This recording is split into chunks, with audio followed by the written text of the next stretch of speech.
था क्या मैं नीट का एग्ज़ाम क्लियर कर लूँगी? क्या आप मेरा बता सकते हो कि मैं नीट क्लियर करूँगी कि नहीं करूँगी? मैं उस बेटी के हाथ जोड़कर प्रार्थना करता हूँ, बेटा मुझे किसी का भविष्य देखना नहीं आता, पर इतना जरूर आता है कि अगर तू मेहनत करेगी तो नीट क्या, तू एक दिन इतनी उन्नति पर पहुंच जाएगी कि तुझे पीछे पलट कर देखने की जरूरत नहीं।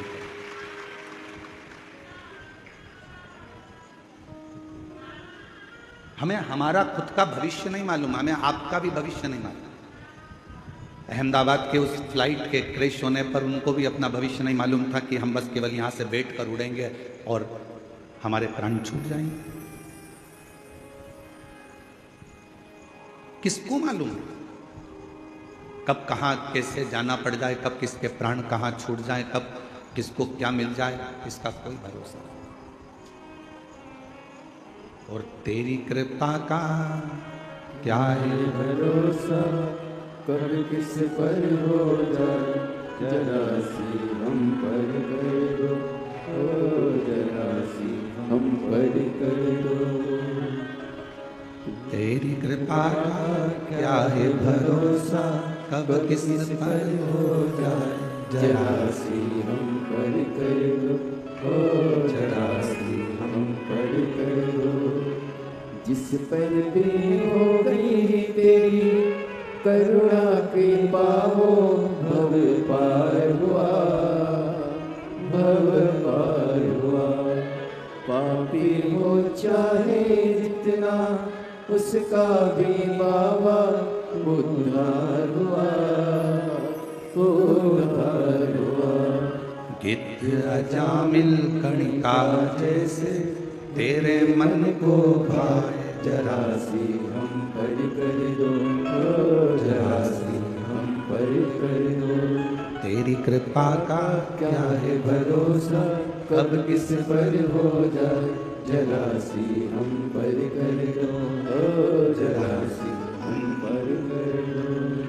आपकी मेहनत, आपकी लगन, आपका परिश्रम आपको मंजिल तक ले जाए। एक खुद पर विश्वास करो, एक अपनी मेहनत पर, अपनी लगन पर, अपने कर्म पर विश्वास करो, और तीसरे नंबर पर विश्वास करो उस देवाधिदेव महादेव पर कि वो मुझे कभी डूबने नहीं देगा, मेरा हाथ पकड़कर मेरी मंजिल तक छोड़े।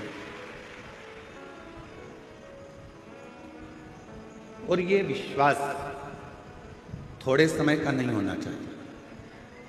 ये माता सती जैसा विश्वास मत करना कि सती मैया ने थोड़ा विश्वास करा, बाद में अपने विश्वास को तोड़ दिया।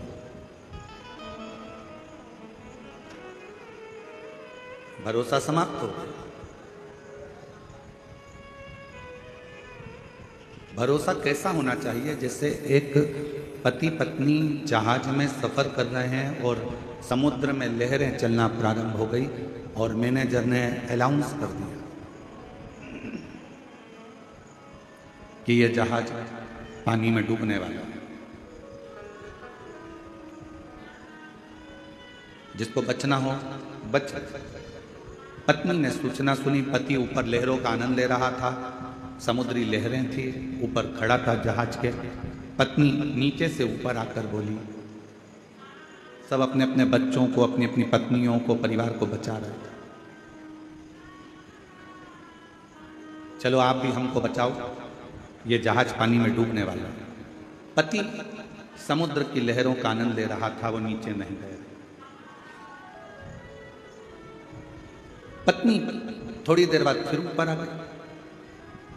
उसने फिर आकर कहा कि मैनेजर बोल रहा है, पायलट बोल रहा है कि यह जहाज डूबने वाला है। पायलट का अनाउंस हो गया है कि यह जहाज पानी में डूबने वाला है, तुम बचाओ अपनी पत्नी को, अपने बच्चों। व्यक्ति नीचे नहीं आया। थोड़ी देर बाद पत्नी फिर ऊपर गई और आकर कहा कि मुझे लगता है तुम अपनी पत्नी को मरा हुआ देखना चाहते हो। तुम तो ऐसे ही बोल दो ना, मैं तो मर जाऊंगी, जहाज के डूबने का भी क्यों इंतजार कर रहा हो, मैं तो वैसे ही मर जाऊंगी, तुम बोलो तो सही। पति से पत्नी लड़ने लगी, भिड़ने लगी, मर जाऊंगी मर जाऊंगी मर जाऊंगी। पति ने जेब में से बंदूक निकाली और पत्नी के सिर पर रख दी और सिर पर रखकर पत्नी से कहा, तू मरो मरो करती है, मैं तेरे को अब भी मार डालता हूं। खटका दबने ही वाला था, इतनी देर में पत्नी हंसने लगी, मुस्कुराने लगी। पति ने पूछा कि तेरे सिर पर बंदूक रखी है, तू मरने वाली है, खटका दबने वाला है और तू हंस रही है, क्यों? पत्नी ने कहा, मैं जानती हूं कि तुम मेरे पति हो, तुम मुझे मार नहीं सकते, इसलिए मैं हंस रही हूं। पति ने कहा, जब तुझे अपने पति पर इतना भरोसा है कि वो तुझे मार नहीं सकता, उतना भरोसा मेरे शंकर भगवान पर है कि मुझे डूबने नहीं दे सकता। ये भरोसा होना चाहिए। नीट का एग्जाम देने वाली मेरी बेटी से निवेदन है कि तू चिंता मत कर, तू अपनी मेहनत कर, तुझे चिंता करने की जरूरत नहीं है। तुम्हारी मम्मी ने शंकर भगवान को अपना पिता माना है। यहां पर जितनी मेरी जीजियां बैठी हैं, सब ने शिव जी को अपना बाप माना। जब नाना ही अपना शंकर है तो फिर टेंशन लेने की जरूरत नहीं है, सब में सफलता है। आप क्यों चिंता करते?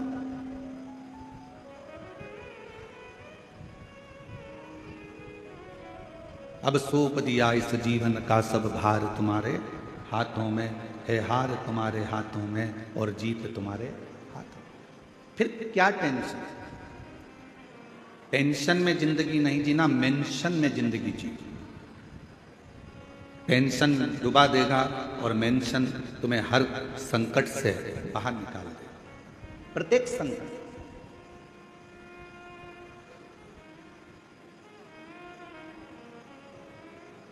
और अंत समय प्रभु आना पड़ेगा, वचन दिया तो निभाना पड़ेगा। आए ना आए प्रभु कुटुंब कबीरा, अंत समय प्रभु आना पड़ेगा। वचन दिया तो निभाना पड़ेगा, अंत समय प्रभु आना पड़ेगा। वचन दिया तो निभाना पड़ेगा। अब एक बात आपसे पूछें, आपके यहाँ भी ब्राह्मण देवता विराजते होंगे, आपके यहाँ भी ब्राह्मण देवता पूजन कराने आते होंगे, संकल्प छुड़ाते होंगे। संकल्प में सबसे ज्यादा जरूरी क्या है? चावल ज्यादा जरूरी है, दक्षिणा ज्यादा जरूरी है, फूल ज्यादा जरूरी है कि पानी ज्यादा जरूरी है? संकल्प छोड़ने में सबसे ज्यादा जरूरी है जल। चावल नहीं होगा तो भी चलेगा, फूल नहीं होगा तो भी चलेगा, दक्षिणा नहीं होगी तो भी चलेगा। आप जब स्नान करने के लिए किसी पवित्र नदी में जाती हो, कोई पवित्र नदी में पहुंचती हो, गंगा, यमुना, सरयू, सरस्वती, नर्मदा आदि, कावेरी आदि नदियों में जाती हो, वहां तुम्हारे पास कुछ नहीं होता तो पानी हाथ में लेकर संकल्प छोड़ो। तुम्हारे पास में अगर चावल नहीं है, फूल नहीं है, बेलपत्र नहीं है, दक्षिणा नहीं है, कुछ भी नहीं है, तो भी अगर हाथ में जल है तो तुम्हारा संकल्प अर्थात वो छूट रहा है, ये निश्चित है। और तुम रोज एक लोटा जल लेकर शंकर जी के मंदिर में जब विश्वास का संकल्प लेकर जाती हो तो शंकर जी उस संकल्प को पूर्ण जरूर करते हैं, शिव उस संकल्प को पूरा जरूर करते हैं। एक विश्वास का संकल्प अपने भीतर। एक पत्र है, अच्छा है,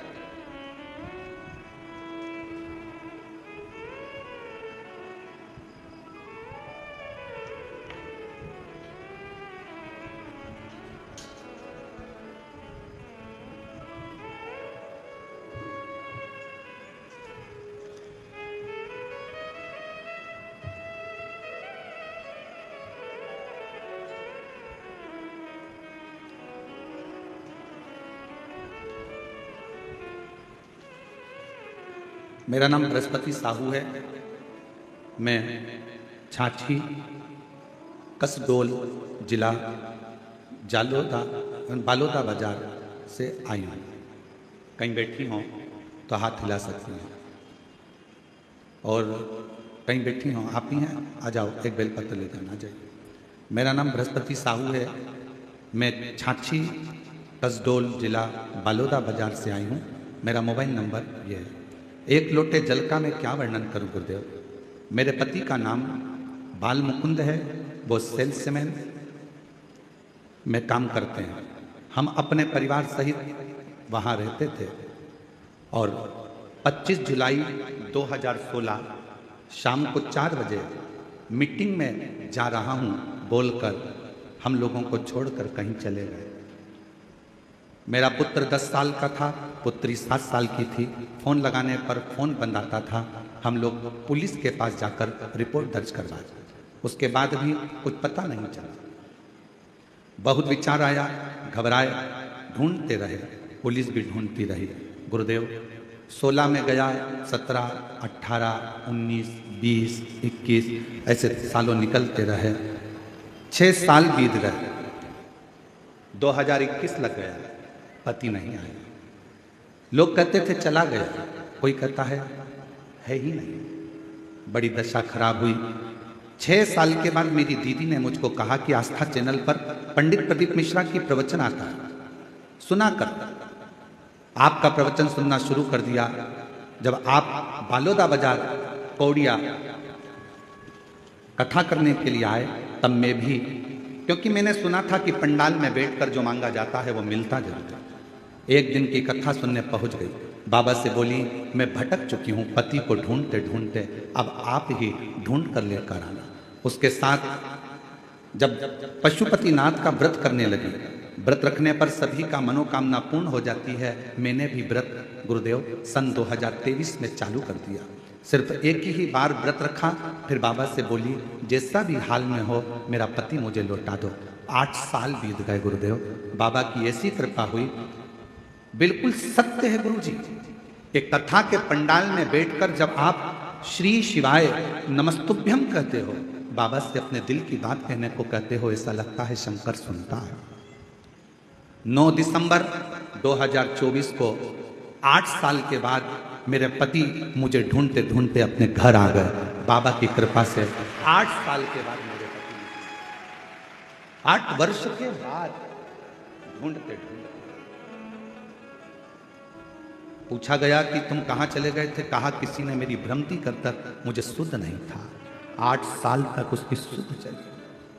कहा कैसे, और तेरी कृपा का क्या है भरोसा, कब किस पर हो जाए, जरा सी हम पर कर दो, ओ जरा सी हम पर कर दो। 9 दिसंबर 2024 को सोमवार का दिन था गुरुदेव। सोमवार का दिन था। बाबा से बस मैंने इतना ही रो रो कर कहा, बाबा वो सीहोर वाला महाराज कहता है कि जो मांगोगे वो मिलेगा, तो क्या मुझे तू खाली रख देगा? तू तो मेरा बाप है ना, क्या अपने दामाद को नहीं ढूंढ सकता? और सोमवार के दिन मेरे बाबा ने कृपा कर कर मेरे पति को मेरे पास भेज दिया। शिव उघड़ी है। आप उसको एक विश्वास के साथ, एक भरोसे के साथ, दृढ़ता के साथ यदि ढूंढते हो तो वो क्यों ना। दुनिया वाले आज शिव महापुराण को नहीं समझ रहे। दुनिया के लोगों को तो केवल प्रदीप मिश्रा ने ये बोल दिया, प्रदीप मिश्रा ने वो बोल दिया, अपशब्द कह दिया, ताना दे दिया, ये कह दिया, वो कह दिया। जब तक जगत गुरु शंकराचार्य जी पृथ्वी पर थे उनको भी किसी ने नहीं जाना। शंकर के भक्त को पहचानने के लिए ना जाने कितने जन्म लेना पड़ेंगे, तब जाकर शिव भक्त को पहचान।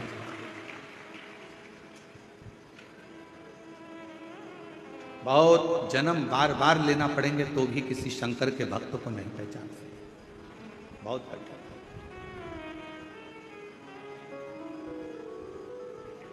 लाखों में शिव भक्त आते हैं। क्यों आएंगे ये? जब तक इनकी झोली बाबा भरेगा नहीं, तो ये 1 कथा में आकर, 2 कथा में आकर, 5 कथा में आने के बाद कोई नहीं आए। ये भी दूसरे से जाकर कह देंगे मत जाना, हम तो 5 कथा में गए थे, हमारा नहीं सुना। जरूर मेरे बाबा ने इसका हाथ पकड़ा होगा, तो इसने भी पड़ोसी से कहा होगा कि एक बार कथा जाकर कहीं पंडाल में जरूर। खाली नहीं बनता।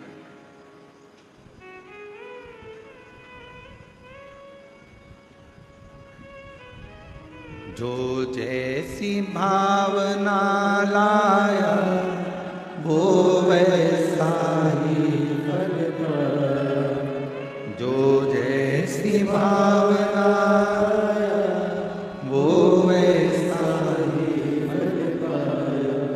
नहीं खाली उसे लौटाया, वो मन ही मन हर्षाया, नहीं खाली उसे लौटाया, वो मन ही मन हर्षाया, और कर दिया माला माल काशी वाले ने, लुटा दिया भंडार काशी वाले, लुटा दिया भंडार काशी वाले ने, कर दिया माला माल काशी वाले ने। इस संसार सागर में खुद पर विश्वास, अपने काम पर विश्वास और महादेव पर विश्वास आपको अपनी मंजिल तक पहुंचाए। उस बहन से पूछो जिसका पति 8 साल पहले चला गया, ढूंढ ढूंढ कर थक गई हो, पुलिस में कंप्लेंट कर दी हो, पुलिस भी ढूंढ रही हो, मिलता ही। फिर आखिरी में उसने एक ही चीज करी कि अपने शंकर पर विश्वास कर।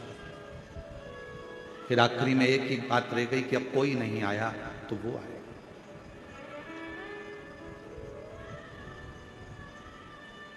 करो भरोसा, विश्वास पर करना, खुद की मेहनत पर करना और महादेव पर करना।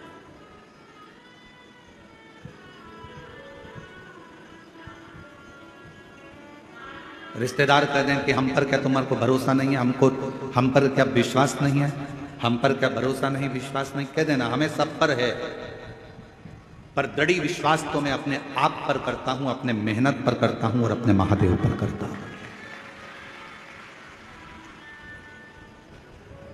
बाकी का मैं विश्वास मैं रखता हूं, है आप मेरे रिश्तेदार हो, मुझे विश्वास है, आप मेरे पड़ोसी हो, मुझे विश्वास है,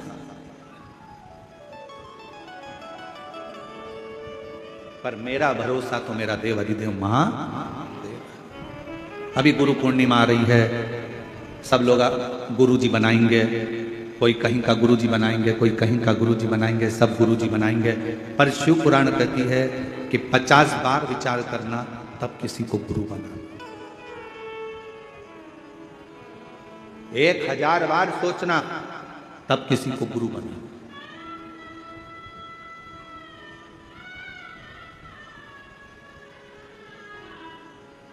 एक मां अपने बच्चे को जन्म देती है और दूसरा गुरु अपने शिष्य को जन्म देता है।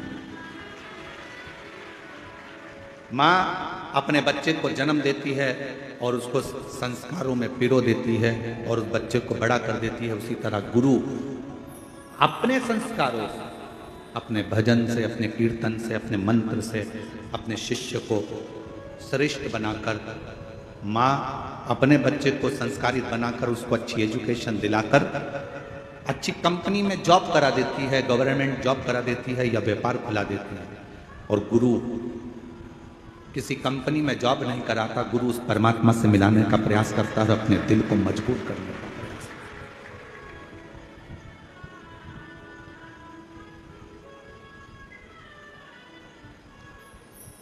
ढूंढो, कभी ऐसा गुरु मत ढूंढना जिंदगी में जो दूसरों की बुराइयों में लगा हो, कभी ऐसा गुरु मत ढूंढना जिंदगी में जो दिन भर निंदा में लगा हो, कभी ऐसा गुरु जीवन में मत ढूंढना कि जो लोगों के लिए अपशब्द कहता हो, कभी ऐसा गुरु मत ढूंढना जो जिंदगी भर बस श्राप देता हो, बद्दुआ देता हो, अपशब्द कहता हो, जिसके मुख से कभी भगवान का नाम प्रबलता में नहीं निकला, जिसके मुख से कभी गौ माता के कल्याण की बात ना निकली हो, जिसके मुख से कभी राष्ट्र के कल्याण की बात ना निकली हो, जिसके मुख से संसार के उद्धार की बात ना निकली हो, जिसके मुख से कभी छोटी बेटियों को बचाने की बात ना निकली हो, ऐसा गुरु नहीं चाहिए। गुरु वो होना जो हमारा भी कल्याण करे, राष्ट्र का भी कल्याण करे और जगत का भी कल्याण करे, वो गुरु हो। और नहीं मिले तो 1 लोटा जल चढ़ाकर शंकर जी के शिवलिंग पर स्पर्श कर कर उसको अपना गुरु मानकर उसकी आराधना करें।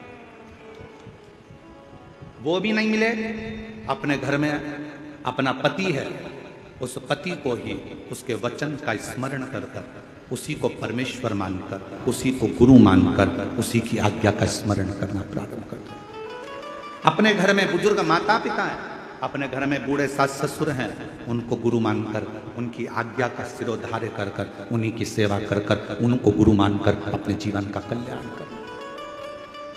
अपने घर में कोई बुजुर्ग है, कोई बूढ़ा है, बुजुर्ग है, बहुत ज्ञानी है वो, उसने जिंदगी के थपेड़े बहुत खाए हैं, कोई ना मिले तो उसको गुरु बना लो। देवऋषि नारद का एक प्रसंग बड़ा सुंदर है। देवऋषि नारद जैसे ही भगवान विष्णु के दरवाजे पर पहुंचे तो भगवान विष्णु ने देखा देवऋषि नारद आए हैं, सिंहासन पर बैठ गए। देवऋषि नारद जब चले गए तो भगवान नारायण ने लक्ष्मी जी से कहा, जहां पर नारद बैठा था वहां गाय के गोबर से लीप दो, गाय का गोबर लाओ, लीपो। लक्ष्मी जी ने पूछा, देवऋषि नारद आकर बैठे थे कुर्सी के ऊपर, सिंहासन के ऊपर, और आप कर रहे हो कि उसको लीपो, उसको लीपो।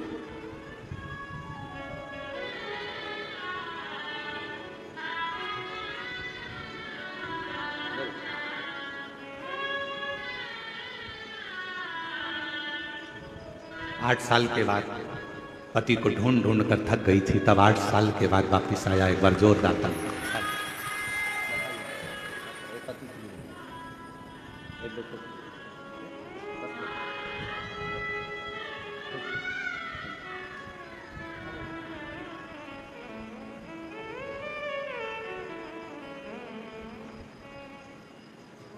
शिव कथा कर, भगवान शंकर का चरित्र कर, शिव पुराण कर, शिव तत्व कर।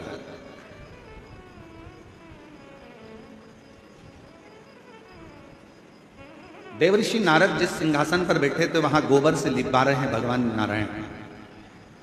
लक्ष्मी जी ने पूछा क्यों? कहा ये नुगरा है, इसने गुरु मंत्र नहीं लिया, गुरु मनाया नहीं है इसने जिंदगी में। नारद जी ने सुन लिया और भगवान विष्णु के पास आकर बोले कि मेरे जाने के बाद आपने गोबर से लिपा, क्योंकि मेरा गुरु दीक्षा नहीं हुआ है, मेरा गुरु मंत्र नहीं। क्या करूं मैं, किसको गुरु बनाऊं? भगवान विष्णु ने कहा क्यों, कोई गुरु नहीं मिलता? नारद जी कहते हैं मैं तो सर्वश्रेष्ठ गुरु हूं, मुझे किसी गुरु की जरूरत कहां। भगवान मुस्कुराकर बोले नारद, संसार में आए हो, भले देवता हो, पर गुरु का होना जरूरी है। किसको गुरु बनाऊं?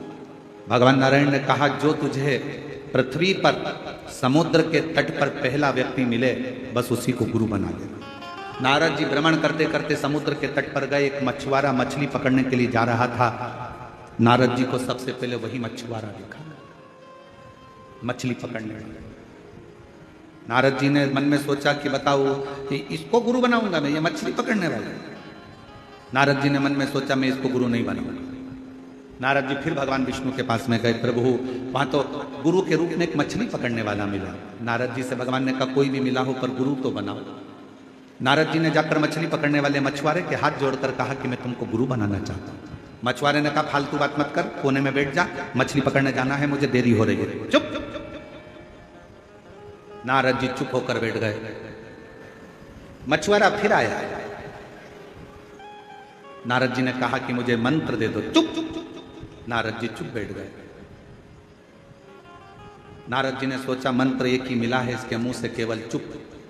तो नारद जी भी उसी मंत्र का स्मरण करते करते भगवान विष्णु के पास जाकर कहे प्रभु गुरु भी मिला तो ऐसा गुरु मिला जिसने मंत्र तक नहीं दिया, केवल कह दिया चुप, इसके सिवाय कोई मंत्र नहीं देता, ऐसा गुरु किस काम का? भगवान विष्णु को क्रोध आ गया।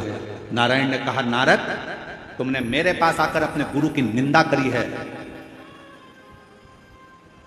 मैं तुम्हें श्राप देता हूं, 84 लाख योनियां तुम्हें काटना पड़ेगी, 84 लाख योनियों के चक्कर काटना पड़ेंगे तुमको। नारद जी तो हाथ जोड़कर खड़े हो गए, क्षमा कर दो प्रभु, मुझसे गलती हो, अब तो मुझे 84 लाख योनियां काटना पड़ेंगी, अब करूं क्या? लक्ष्मी जी से पूछा आप बताओ। लक्ष्मी जी बोले मैं क्या बताऊं। फिर पहुंचे ब्रह्मा जी से कि मुझे 84 लाख योनियां काटना है पृथ्वी पर, आप बताओ क्या करूं। ब्रह्मा जी कुछ नहीं बोले। तब शंकर जी के पास गए, नारद जी क्या बात है? नारद जी ने कहा 84 लाख योनियां काटना है, भगवान का श्राप लगा है। शंकर भगवान ने कहा अपने गुरु के पास जा, वो बता देगा कि 84 लाख योनि कब कटेगी। गुरु जी से जाकर कहा, मछली पकड़ने जा रहा था मछुआरा, गुरु जी के पांव पकड़ लिए, अब तो छोड़ता नहीं नारद। कृपा करो। गुरुजी ने पूछा क्या हो गया? मछुआरे ने पूछा मुझे श्राप लगा है, 84 लाख योनियों के चक्कर काटूंगा तब जाकर मैं पार उतरूंगा। इतने में गुरुजी ने कहा तुझे 84 लाख योनियों के चित्र मालूम है? कि हाँ मालूम है। गुरुजी बीच में खड़े हो गए और कहा एक काम कर, 84 लाख योनियों के चित्र बना इस रेत पर, समुद्र के तट पर, और इसका चक्कर काट ले, पार हो जाएगा, निकल जाए। मछली पकड़ने वाले मछुआरे ने 84 लाख योनियों के फोटो बनवाकर नारद जी से उसका चक्कर कटवा दिया। जैसे ही चक्कर कटा, भगवान विष्णु के पास गए, नारायण ने गले में माला पहनाकर कहा वाह नारद, तुम तो इतनी जल्दी 84 का चक्कर काट कर आ गए। नारद जी ने कहा जिसका गुरु मेहरबान तो पट्ठा पहलवान। महाराज साधारण बात नहीं है, मेरा गुरु मुझ पर मेहरबान हो गया। उसने कहा 84 योनियों के चक्कर बना, फोटो बना और चक्कर लगा, पार उतर जाएगा। भगवान विष्णु ने कहा बस गुरु होता ही ऐसा है, अपने शिष्य का एक क्षण में कैसे भी कल्याण कर देता है, पर करता जरूर है, वो गुरु है।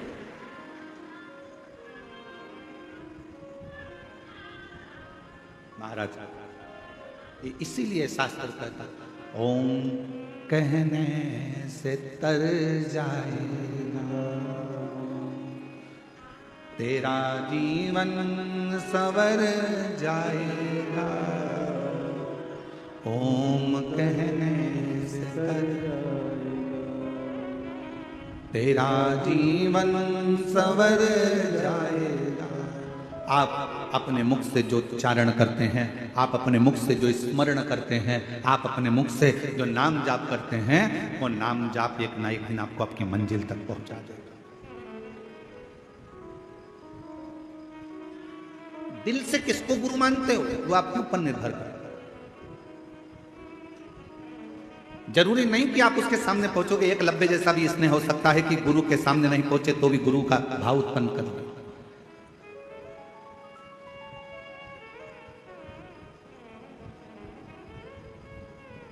बस हृदय की पुकार, हृदय। जरूरी नहीं कि कहीं आपको गुरु को ढूंढने जाना पड़े। जरूरी यह है कि अपना दिल कहाँ राजी होता है, कौन है जिसके शब्द हमारे हृदय में पहुंच जाएं और हमें भगवान से मिला दें। बस वो। और गुरु बिन ज्ञान न उपजे, गुरु बिन संशय ना मिटे। जीवन में संशय को मिटाने वाला भी अगर कोई गुरु हो, भले आपकी सास हो, आपके ससुर हो, पति हो, पत्नी हो, यहां तक शास्त्र कहता है माता देवहूति ने तो अपने बेटे को गुरु बना लिया था, कपिल महाराज। कोई तुमसे कहे गुरु जी कैसी बात करते हो, क्या अपने रिश्तेदार को गुरु बना? क्यों नहीं? माता देवहूति ने अपने पुत्र बेटा कपिल महाराज को अपना गुरु बनाया। और कपिल महाराज ने अपनी मां को ज्ञान दिया था, मां बुढ़ापे में आंखों से अगर दिखना बंद हो जाए तो इन आंखों से ना देखते हुए भीतर की आंख से अंदर बैठे हुए परमात्मा को देखना चालू कर दे। ये कपिल महाराज बोले। कपिल देव महाराज ने कहा अपनी माता देवहूति से, मां बुढ़ापे में अगर सुनना बंद हो जाए, इंद्रियां काम करना बंद कर दे, तो अपने भीतर की आवाज सुनना प्रारंभ कर। कपिल देव महाराज ने कहा मां अपने भीतर की आवाज में। रावण इंद्र को संयम में कर लिया था। रावण ने इंद्र को अपने संयम में कर लिया था। रावण ने इंद्र को अपने वश में कर लिया था। रावण ने 33 कोटि देवताओं को अपने वश में कर लिया था। रावण ने पूरे संसार को अपने वश में कर लिया था। केवल रावण एक चीज वश में नहीं कर पाया था, वो खुद की इंद्रियां थी, जिसको रावण ने वश में नहीं करा था। इंद्र को वश में करना सरल है, पर इंद्रियों को वश में करना कठिन है। ये इंद्रियां बड़ी विचित्र है। कल एक व्यक्ति को आवाज सुनाई नहीं दे रही होगी, तो वो वहां खड़ा होकर आवाज लगाने लगा, नाचने लगा। तो एक खड़े होकर उसको देखने लगा, दूसरा खड़ा होकर उसको देखने लगा, तीसरा खड़ा होकर उसको देखने लगा, चौथा खड़ा होकर उसको देखने लगा। थोड़ी देर बाद देखा तो पूरा पंडाल उसको देखने लगा। फिर मालूम पड़े ये भी देखने लगे, फिर मालूम पड़े उधर के भी देखने लगे। फिर उधर कोई चिल्लाया, वो नाच रहा था, पुलिस वाले उसको बिठा रहे थे, काय को नाच रहा है भैया, कथा चल रही है, जब नाचने का समय आया तब नाचना। वो तो नाचने लगा तो उधर के लोग खड़े हो गए, फिर इधर के लोग उधर देखने लगे, फिर उधर के उधर देखने लगे। जरा विचार करो, अपनी इंद्रियां, ये नेत्र, ये जिह्वा, ये श्रवण, ये मन, अपनी इंद्रियां अपने संयम में नहीं हो पा रही तो हम परमात्मा को कैसे देख पाएंगे? रावण इंद्र को अपने काबू में कर लेता, अपने कब्जे में।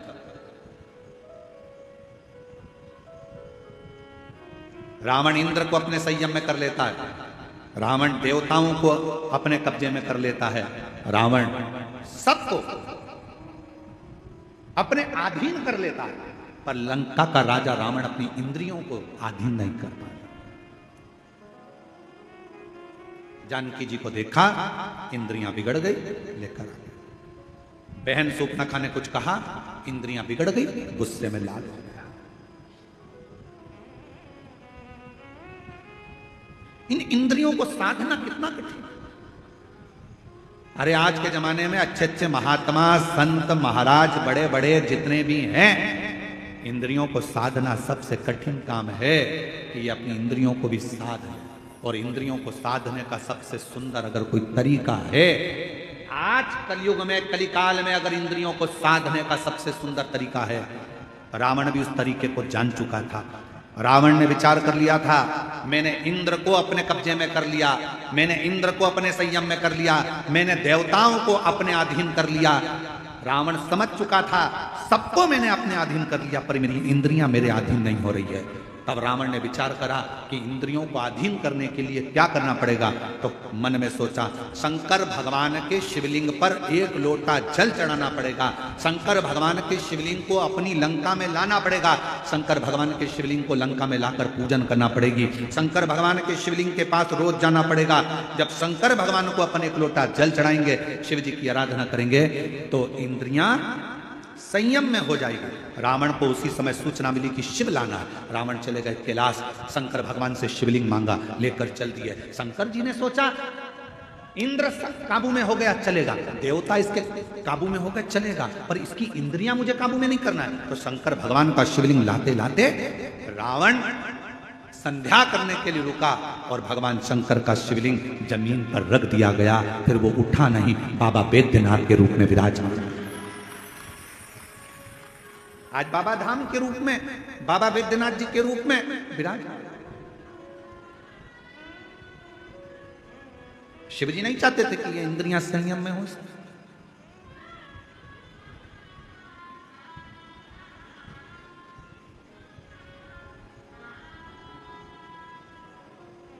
महाराज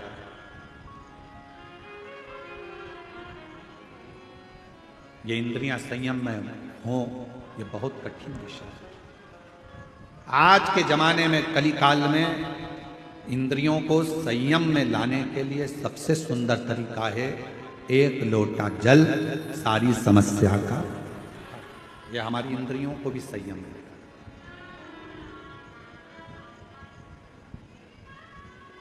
यह हमारी इंद्रियों को संयमित कर लेता है। और जब हमारी इंद्रियां संयमित हो जाती हैं, जब हमारी इंद्रियों को संयम मिल जाता है, तो फिर ये जीव आप रूप अपने आप शिव की ओर दौड़ पड़ता है, शंकर की ओर। और महाराज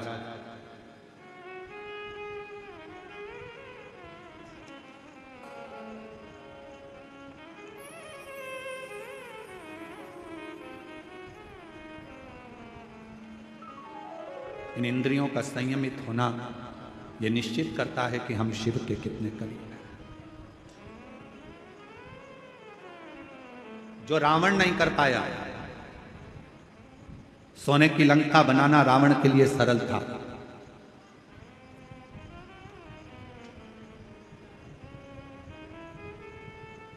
परिवार को बसाना रावण के लिए सरल था। कुटुंब कबीले में रहना रावण के लिए सरल था। मां जानकी का हरण करना रावण के लिए सरल था। सामने राम जी थे, उनसे युद्ध करना रावण के लिए सरल था। पर रावण के लिए सबसे कठिन काम एक था, शंकर भगवान के शिवलिंग की आराधना अपनी इंद्रियों को संयमित कर करना। कि रावण के लिए कठिन विषय।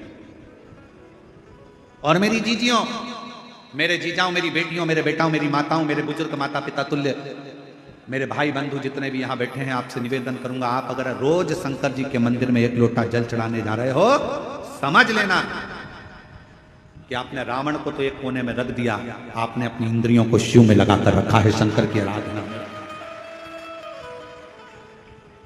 आप लंकापति रावण को एक और रख दिए। प्रतिदिन शिवालय में जाना, प्रतिदिन शंकर की आराधना करना, प्रतिदिन शंकर पर एक लोटा जल, अपनी इंद्रियों को वश में। घर के लोग कह रहे हैं अरे आज तो तुम्हारे पास में आज टाइम नहीं है, मत जाना, आज मंदिर मत जाना, मंदिर मत जाना। फिर भी लोटा भर के जल भरी, इतनी देर में सारा घर का काम हो, इतनी देर में बाजू में पहुंच गई, जल चढ़ा के वापिस आ गई। मैं तो आ गई, मंदिर से होके आ गई। मन शिव की ओर आसक्त कर।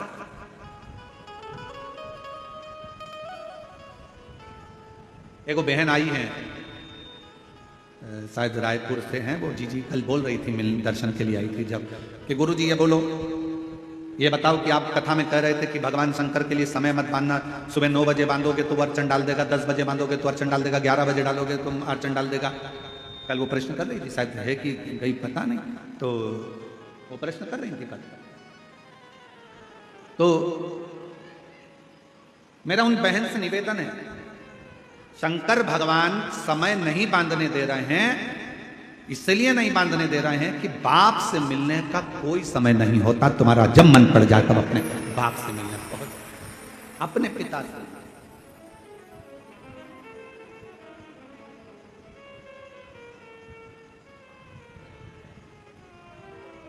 जब तुम्हारा दिल करे, जब तुम्हारा चित्त करे। फूलों की कलियों में, काशी की गलियों में, फूलों की कलियों में, काशी की गलियों में, तेरे बिना कुछ नहीं, तेरे बिना भी क्या जीना, ओ बाबा रे, तेरे बिना भी क्या जीना, ओ शंभु रे, तेरे बिना भी क्या जीना। फूलों की कलियों में, काशी की गलियों में, फूलों की कलियों में, काशी की गलियों में, तेरे बिना कुछ कहना, तेरे बिना भी क्या जीना, ओ तेरे बिना भी क्या जीना, ओ बाबा रे, तेरे बिना भी क्या जीना, ओ शंभु रे, तेरे बिना भी क्या जीना। उसके बिना सब सूना लगे, सब सुना। कोई मीडिया वाले पूछ रहे थे किसी बहन से, हमने तो किसी ने भेजा तो ललित जी के मोबाइल पर सीहोर पहुंचा होगा तो देखा, किसी मीडिया वाले ने यहीं छत्तीसगढ़ में ये निकुंभ की कथा में एक बहन जी से पूछा, बताओ आपको यहाँ आकर कैसा लग रहा है, कहाँ से आई हो? उसने कहा मैं वहां से आई हूं, इतनी दूर से। मीडिया वाला बोला हाँ, कैसा लग रहा है? उसने कहा अपने बाप के घर में बेटी को हमेशा अच्छा ही लगता है।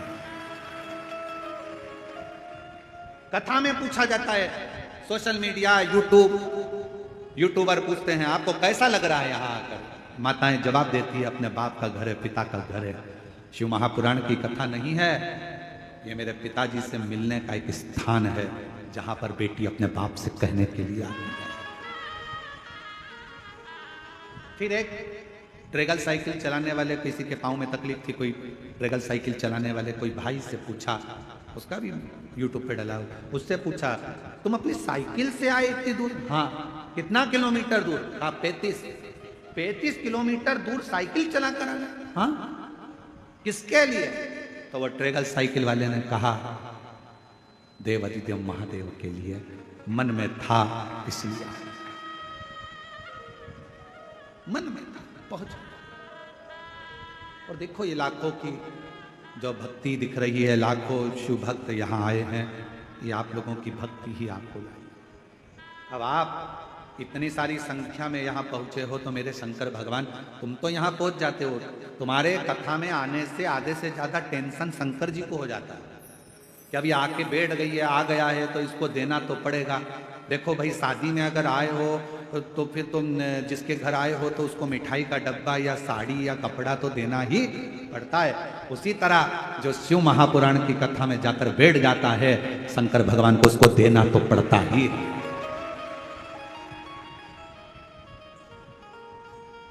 देना पड़ेगा उसको। आपके घर आइए, दामाद आया है, बेटी आई है, भांजा भांजी आए, देव।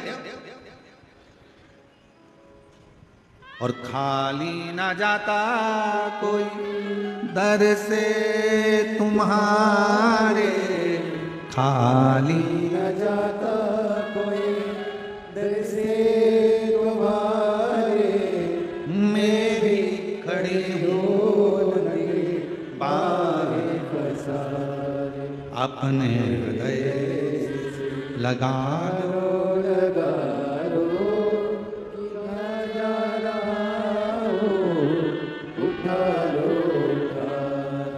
भोले अपने दर से, अब तो ना टालो, गिरा जा रहा हूँ, उठा लो उसका फर्ज है।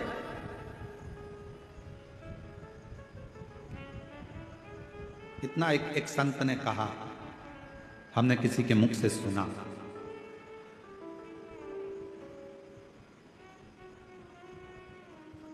बेटे को देना कर्म है।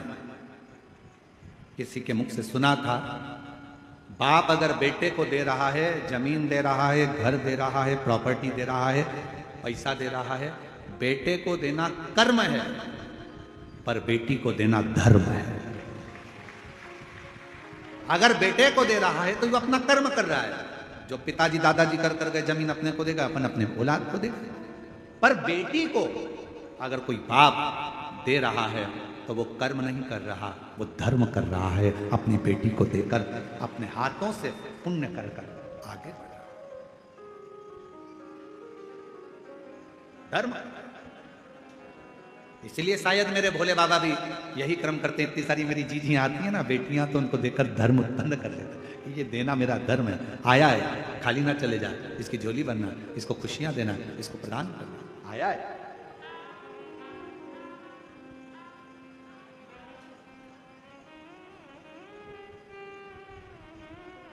कल एक कथा चल रही थी भंवरे की, भ्रमर की। शिवजी ने पार्वती जी से पूछा था कि बचपन में मैंने तुम्हारे पास में मधुमक्खी भेजी थी, भंवरा भेजा था।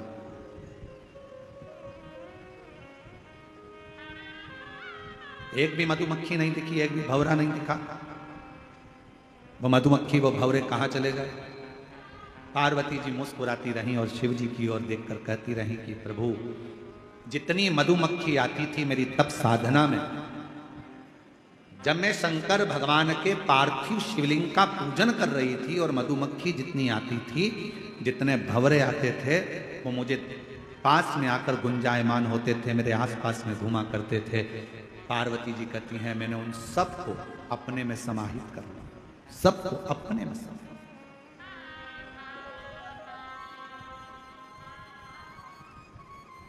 सबको अपने में समाया।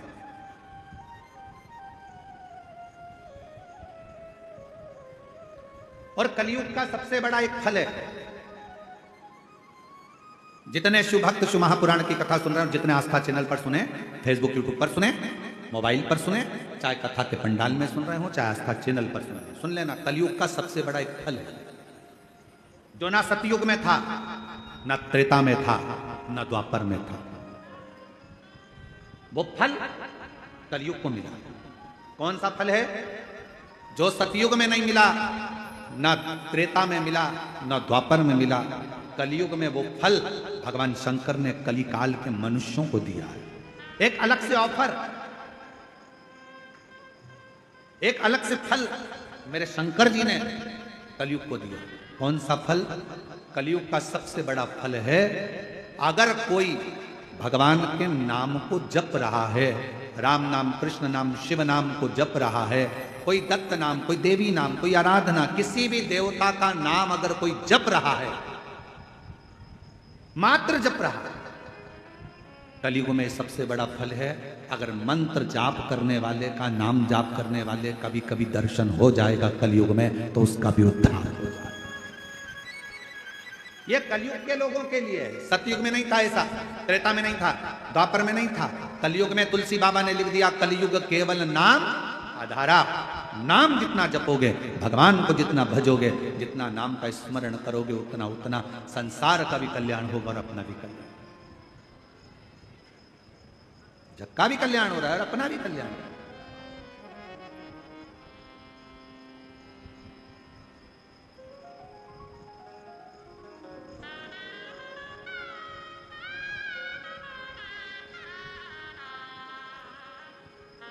बस उसमें अपने हृदय को रमा। पार्वती, मैंने तुम्हारे पास में भंवरा भेजा। पार्वती, मैंने तुम्हारे पास में मधुमक्खी भेजी। पार्वती, मैंने तुम्हारे पास में अर्चन डालने के लिए बहुत कुछ भेजा, पर समझ में नहीं आया वो गया कहां। पार्वती जी कहती हैं, प्रभु आपकी आराधना करते समय, आपकी साधना करते समय, आपके मंदिर में जाते समय, आपकी कथा का स्मरण करते समय अगर कोई बड़ी दुख अर्चना, कुछ अगर अड़ंगा भी आ रहा है, कुछ अर्चन आ रही है, तो वो आपके भजन से, आपके स्मरण से, आपके कीर्तन से समाप्त हो जाए।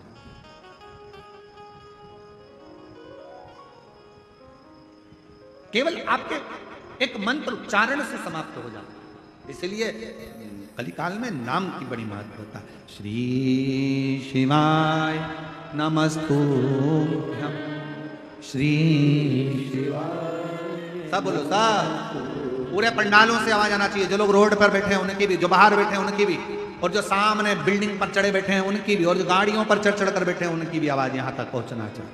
सब बोलो, श्री शिवाय नमस्तुभ्यं, श्री शिवाय नमस्तुभ्यं, श्री शिवाय नमस्तुभ्यं, श्री शिवाय नमस्तुभ्यं, श्री शिवाय नमस्तुभ्यं, श्री शिवाय नमस्तुभ्यं, श्री शिवाय नमस्तुभ्यं, श्री शिवाय नमस्तुभ्यं, श्री शिवाय नमस्तुभ्यं, श्री शिवाय नमस्तुभ्यं, श्री शिवाय नमस्तुभ्यं, श्री शिवाय।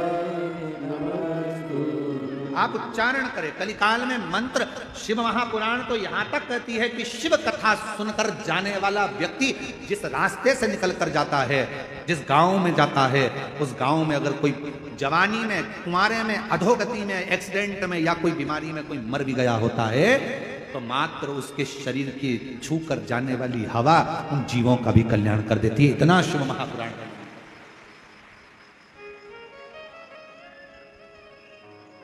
अपने दिल की बात अपने पास रखो, अपने मंत्र की बात अपने पास रखो, अपने स्मरण की बात अपने पास रखो।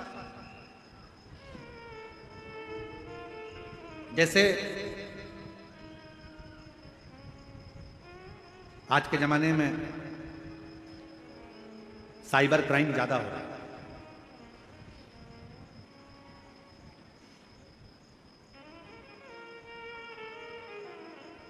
नए नए लड़का लड़कियां मोबाइल चलाते हैं, बेटा बेटियां, बुजुर्ग, माता भाऊ मोबाइल चलाते, इतना इनको अंदाजा नहीं रहता। किसी ने फोन कर दिया, तुम्हारा लड़का गलत काम में पकड़ाया, पुलिस थाने में बंद है, हम इस थाने से बोल रहे हैं।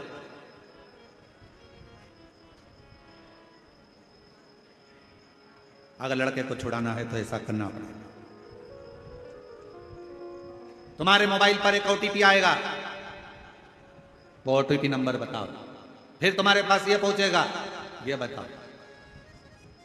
हाथ जोड़कर कह देना, भैया ना तो मैं ओटीपी बताऊंगी और ना नंबर बताऊंगी, वो थाने वालों से निवेदन है कि हमारे गांव के थाने वाले को फोन करें और हमारे गांव के थाने वाले हमसे आकर मिले, तब ओटीपी बताऊंगी, नहीं तो बताऊंगी। क्यों फंसे हम किसी साइबर क्राइम के अंतर्गत?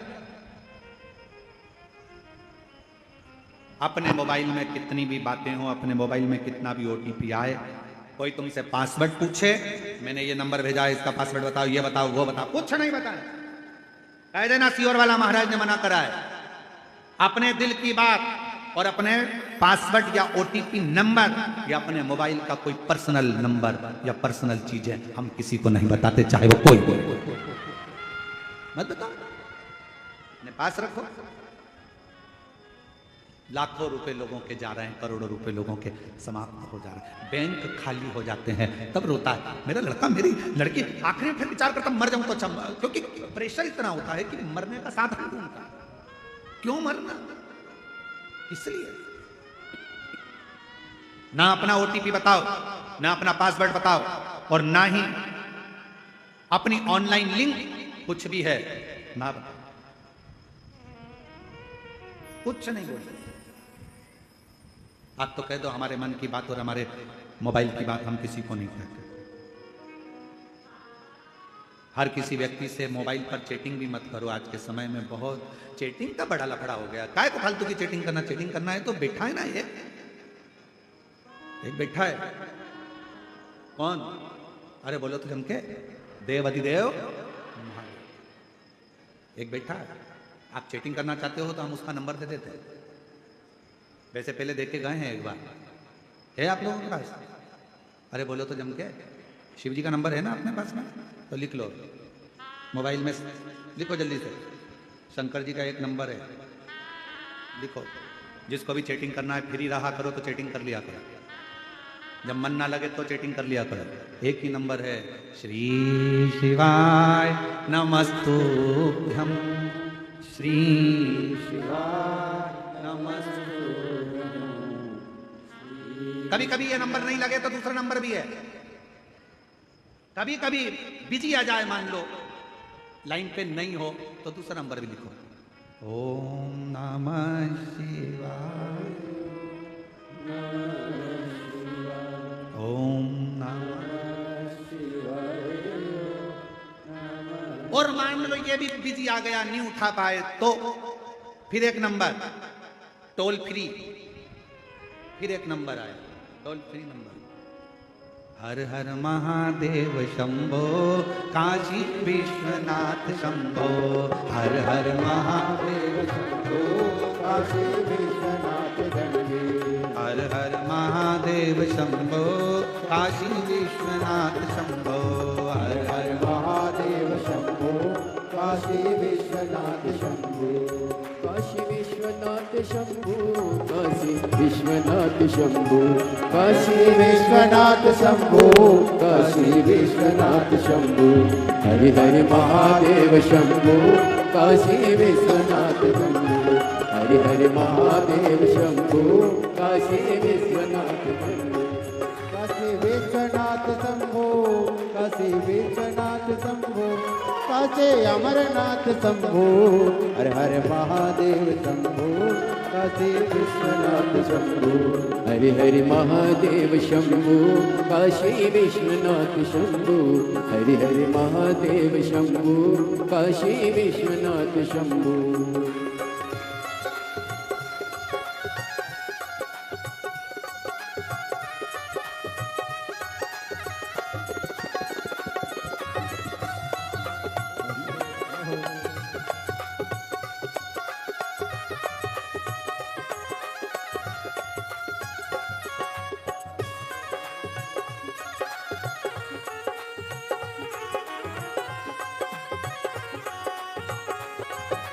जय हो।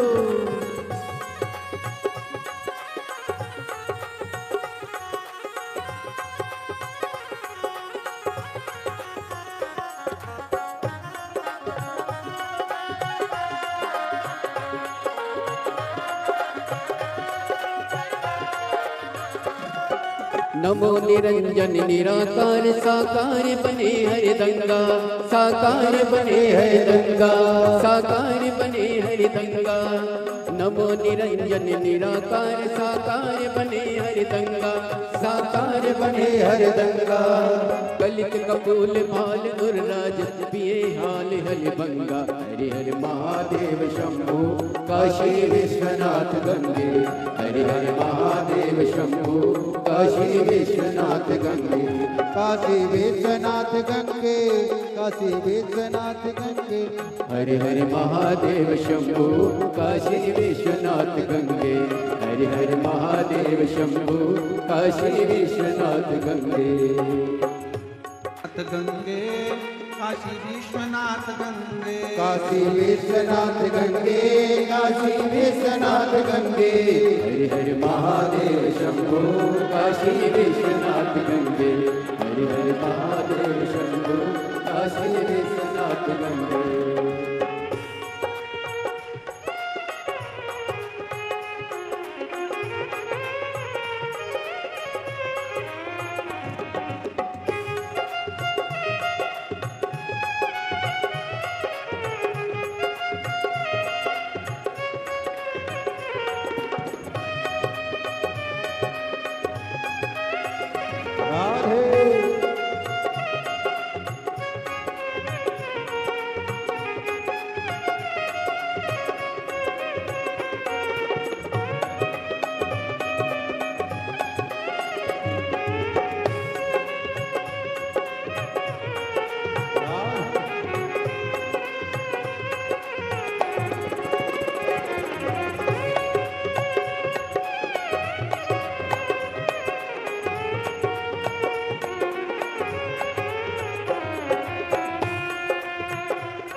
जटन बीच में गंगा नाचे नाचत भुजंग भुजंगा, नाचत भुजंग भुजंगा, हो नाचत भुजंग भुजंगा। जटन बीच में गंगा नाचे नाचत भुजंग भुजंगा, हो नाचत भुजंग भुजंगा। अपनी धुन में गणपति नाचे नाचे रिद्धि सिद्धि संगा, हो नाचे रिद्धि सिद्धि संगा, हो नाचे रिद्धि सिद्धि संगा। हरि हरि महादेव शंभु काशी विश्वनाथ गंगे, हरि हरि महादेव शंभु काशी विश्वनाथ संगे, काशी विश्वनाथ गंगे सदा शिव पार्वती संगे, काशी विश्वनाथ गंगे सदा शिव पार्वती संगे। हरि हरि महादेव शंभु काशी विश्वनाथ शंभु, हरि हरि महादेव शंभु काशी विश्वनाथ गंगे।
डमरू बाजे गावत ताल तरंगा, हो गावत ताल तरंगा, हो गावत ताल तरंगा। डिमक डिमक डिम डमरू बाजे गावत ताल तरंगा, हो गावत ताल तरंगा, हो गावत ताल तरंगा।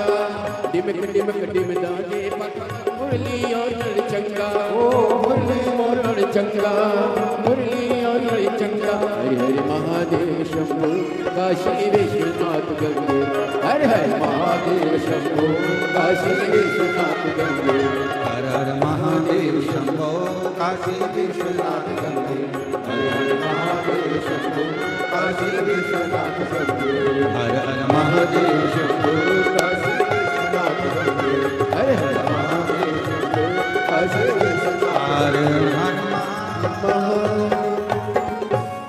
अपने स्थान पर बैठ कर भगवान शिव जी से अपने मन का भाव करिए, दिल से प्रार्थना करो, विनय करो, निवेदन करो। जहाँ जगह मिले वहाँ बैठकर बाबा को अपने मन का भाव करिए, हृदय से प्रार्थना करो, विनय करो, निवेदन करो। आज कथा का विराम दिवस है। बाबा से अपने मन का भाव हृदय से प्रार्थना करिए, विनय करिए, निवेदन करिए। जहाँ जगह मिले वहाँ बैठकर बाबा को अपने हृदय से प्रार्थना करो, विनय करो। सभी लोग साथ में बोलें, प्रार्थना करें, बाबा को अपने मन का भाव करें।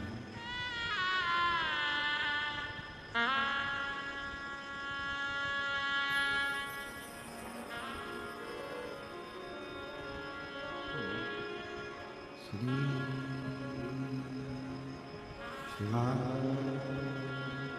नमस्ते, श्री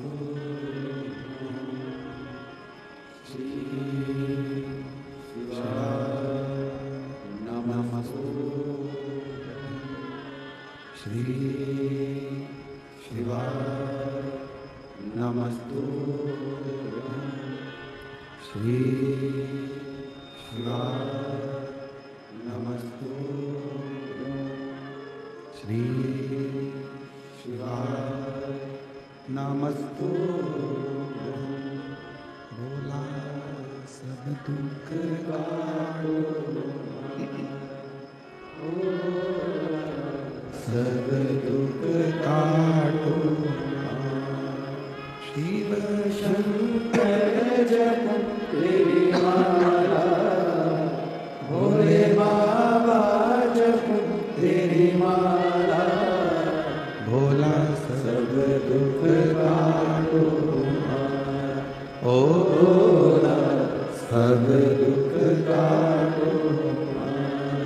देश मंगल मंगलकारी, देश मंगल मंगलकारी, शमशान वासी हमारा, शमशान वासी हमारा, ओ भोला सब दुख काटो, ओ भोला सब दुख काटो।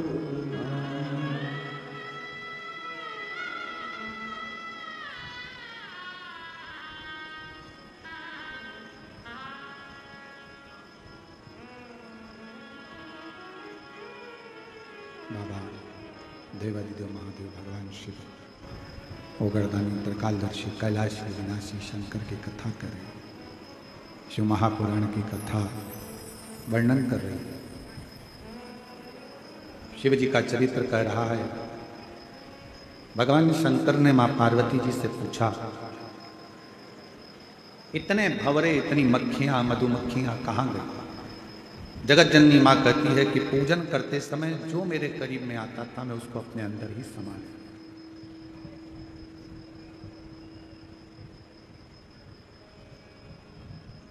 कितना सुंदर कहा है कि पूजन करने जब बैठो, आराधना करने बैठो, पूजन करने बैठो, साधना करने बैठो, भजन करने बैठो, आसपास में कोई क्या बोल रहा है, क्या कर रहा है, क्या कह रहा है, उससे मतलब नहीं। आप अपनी साधना में मन लगा।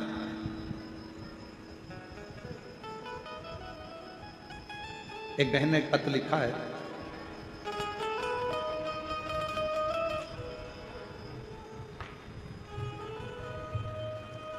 इंदिरा निर्मलकर, मेरे पति नील कमल निर्मलकर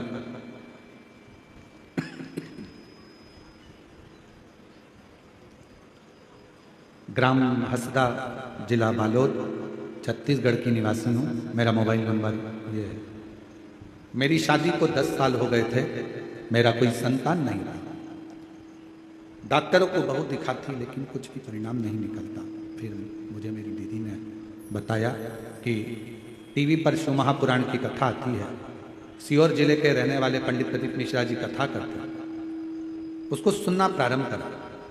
परेशानियां इतनी थी, बाबा को छोड़ दी। टीवी पर आपकी कथा सुनी, उसमें कहीं बैठी हों तो एक बेलपत्र लेने के लिए आ सकती हैं। इंदिरा निर्मलकर, पति नीलम नीलकमल निर्मलकर, ग्राम हसदा, जिला बालोदा, छत्तीसगढ़।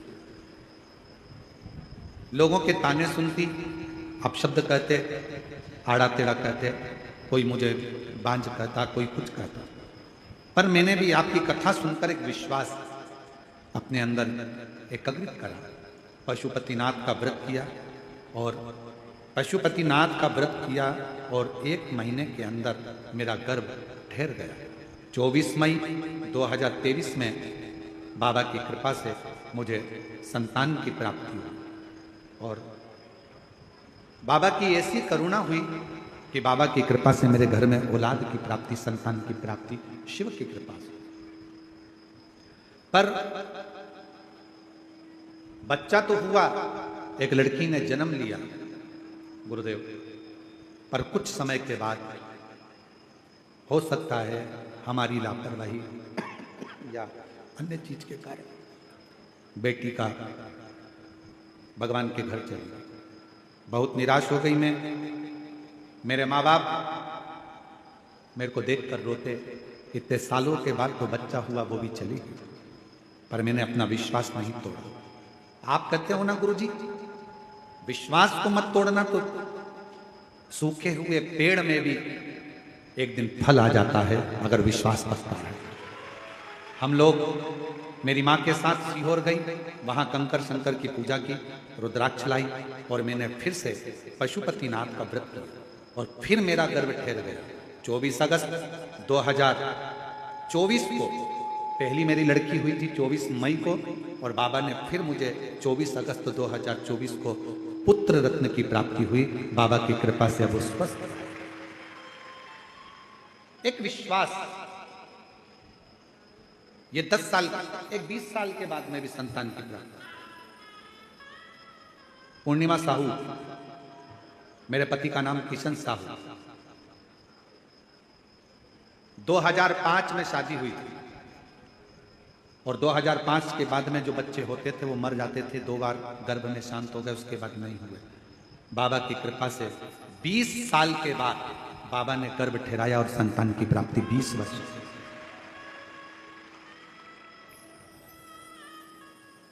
पूजन करोगे, अर्चना करोगे, साधना करोगे, भजन करोगे, कीर्तन करोगे, मंत्र जाप करोगे तो कहीं थोड़ी बहुत अड़चन तो आ सकती है, थोड़ी बहुत तकलीफें आती जाती है, कष्ट आता जाता है, पर उसमें हारना नहीं है। अपने विश्वास को टूटने नहीं देना, अपने भरोसे को टूटने नहीं चाहिए। पूर्ण भरोसा, पूर्ण भरोसा।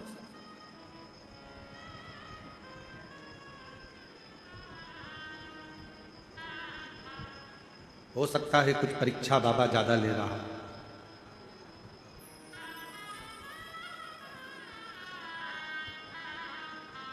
जहां स्वार्थ रहता है वहां से परमात्मा दूर हट जाता है।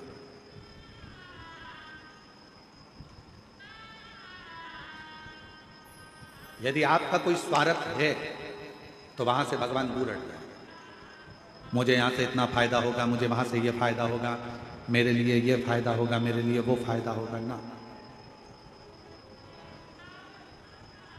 परमात्मा स्वार्थ से दूर हट जाता है। आप लोगों ने भी देखा होगा, कोई कोई जगह ऐसी होती है जहां पर किसी ने कुछ कहा, उन्होंने कहा कि तुम्हारे यहाँ ऐसा तो हो वैसा, तो किसी ने कहा ऐसा तो हो वैसा। फिर धीरे धीरे वहां पर जब धन सामने आने लगता है, थोड़ा सा पैसे की मात्रा बढ़ने लगती है, तो वो फिर भजन कीर्तन स्मरण तप साधना ठीक ही होगा। स्वार्थ व्यक्ति के जीवन का स्वार्थ व्यक्ति को परमात्मा से दूर कर देता है। परमात्मा को पास में लाने का एक तरीका है, स्वार्थ को दूर हटाओ, परमार्थ को पास में लाओ, तो शंकर अपने आप नजदीक। परमार्थ तरीका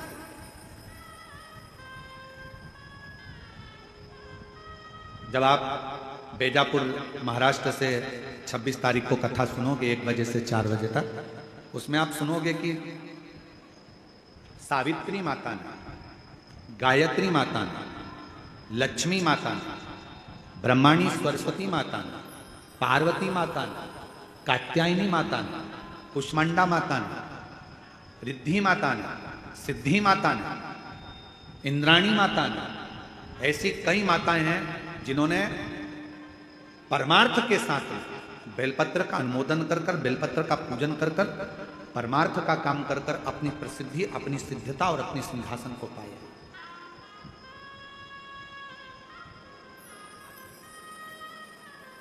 श्री गणेश जी महाराज की धर्मपत्नी रिद्धि और सिद्धि क्या ऐसे ही शंकर जी की वो बन गई?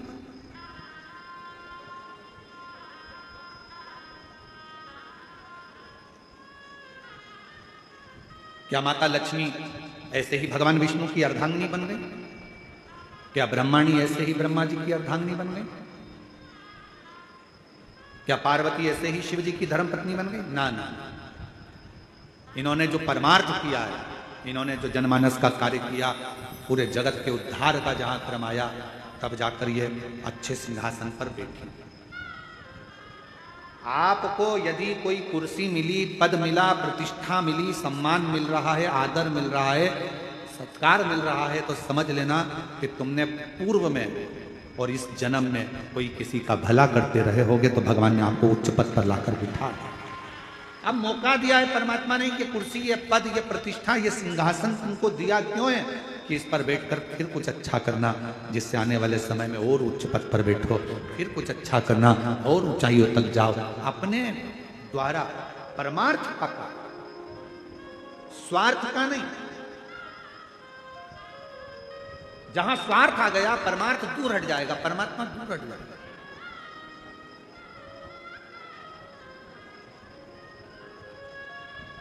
मेरी जीजियां एक उत्तर दोगी क्या छत्तीसगढ़ की? अरे बोलो तो जम के, दे दोगी? ठीक है। किस घर में अन्नपूर्णा रहती है? 2 घर बता रहे हैं हम आपको। सदा अन्नपूर्णा महारानी किस घर में रहती है? आपको उत्तर देना, ठीक है? 2 घर बताएंगे आपको, शांति। 2 घर आपको बताए जाएंगे, आपको बताना है कि अन्नपूर्णा किस घर में रहती है। पहले नंबर का घर जिसमें बहू, घर की नारी, घर की स्त्री, घर की बेटियां भोजन बनाए, और भोजन बनाए और भोजन करने के लिए घर में 10-12 लोग आ रहे हैं, 15 लोग आ रहे हैं, या घर में 10 लोग जीने वाले हैं, या कोई फंक्शन है, और घर में खीर बनी, हलवा बना, भजिया बना, अच्छी कोई सब्जी बनी।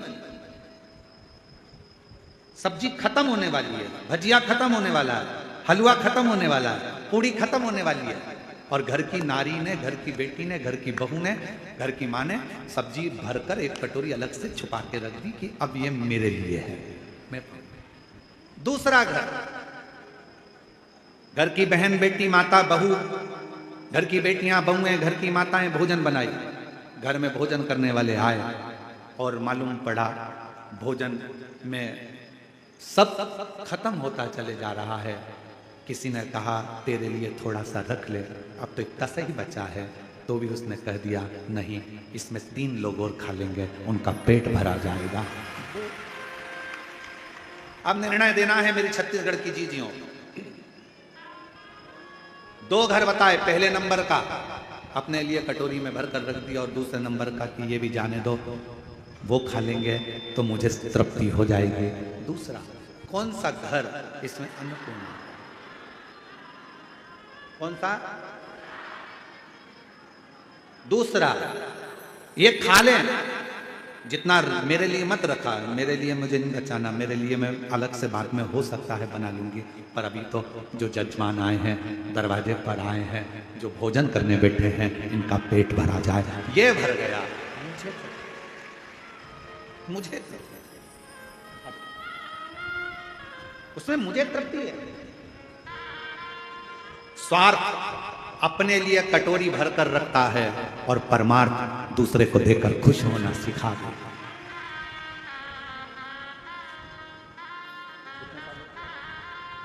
शंभो प्रणाम करो, नमन करो, प्रणाम करो। 10 साल के बाद हुआ है, एक बार जोरदार ताली बजाएं।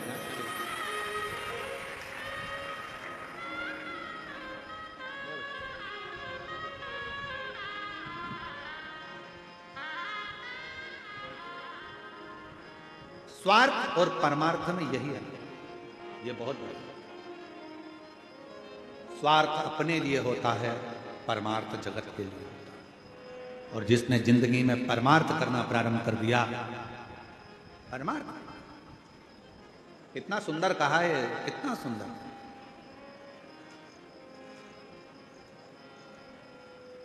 शिव जी ने पार्वती से पूछा, पार्वती तुम्हें मालूम है मैंने तुमको क्यों स्वीकार करा? जरा ध्यान देना कथा की ओर, बहुत सावधानी की कथा है, आज विराम की भी है और समझने की भी है। पार्वती तुमको मालूम है मैंने तुमको क्यों स्वीकार करा?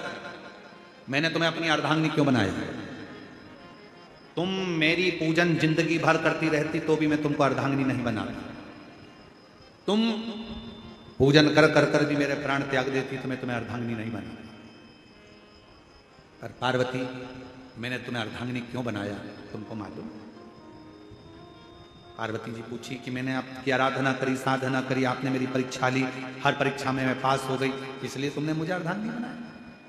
नहीं था, मैंने तुम्हें अर्धांगिनी तब बनाया जब श्रावण का महीना आया और उस श्रावण के महीने में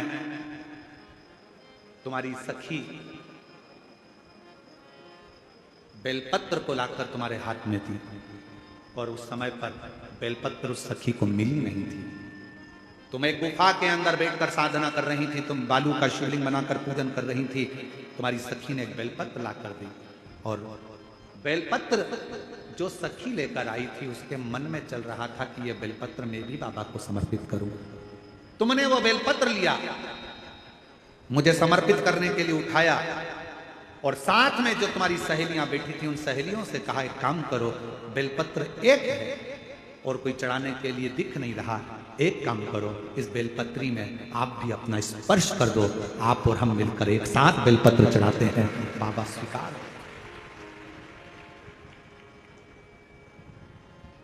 मेरी जीजियों, आपको अगर मंदिर के अंदर शिवालय में पूजन करते समय आपको ऐसा लगे कि पड़ोस वाली के पास में कोई वस्तु की कमी है और उसके पास कोई सामग्री नहीं है, कोई बात नहीं, जीजी आप इसमें हाथ लगाओ, मैं चढ़ा रही हूँ ना धतूरा, आप इसमें हाथ लगाओ, मैं बेलपत्र चढ़ा रही हूँ ना, आप इसमें हाथ लगाओ। ये स्वार्थ नहीं परमार्थ होगा। आपकी थाली में नहीं है कोई बात नहीं, आप इसमें हाथ लगाओ, परमार्थ होगा, परमार्थ।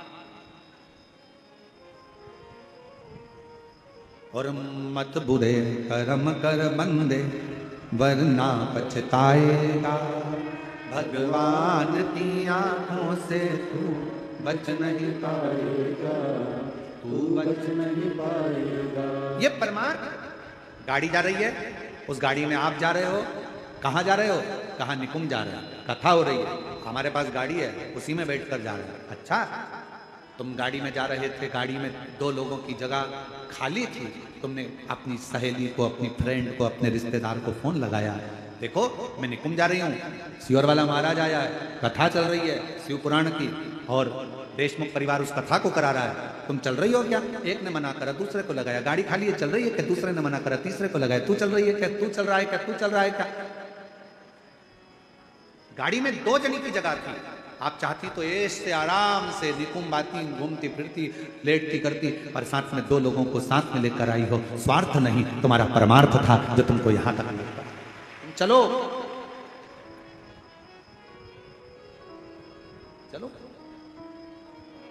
और फिर निवेदन है, फिर निवेदन, भजन, सत्संग, शिव महापुराण की कथा और भगवान का स्मरण अकेले नहीं, प्रयास करना। एक बार घर के लोगों को जरूर बोलना, तुम चल रहे हो क्या, मैं जा रही हूं, सुनोगे क्या, चलोगे? नहीं, मैं तो टीवी के सामने सुनूं, कोई बात नहीं, बस।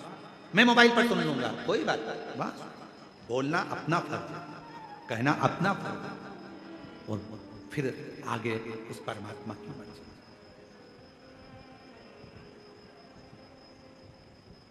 अपना एक ही तो जगह है जहां पर बोलकर जाया जाता है, भगवान का मंदिर, भजन, शिव पुराण की कथा। बाकी की कई जगह तो ऐसी है जहां बोलकर जाया नहीं जाता। चोरी करने जाओ तो बोल के जाते हो क्या? अरे जम के तो बोलो। झूठ बोलना होता है तो क्या बोलकर करते हो कि मैं झूठ बोल रहा हूं? पाप करना होता है तो बोलकर करते हो? नहीं, भगवत भजन में, स्मरण में बोला जाता है, बोला।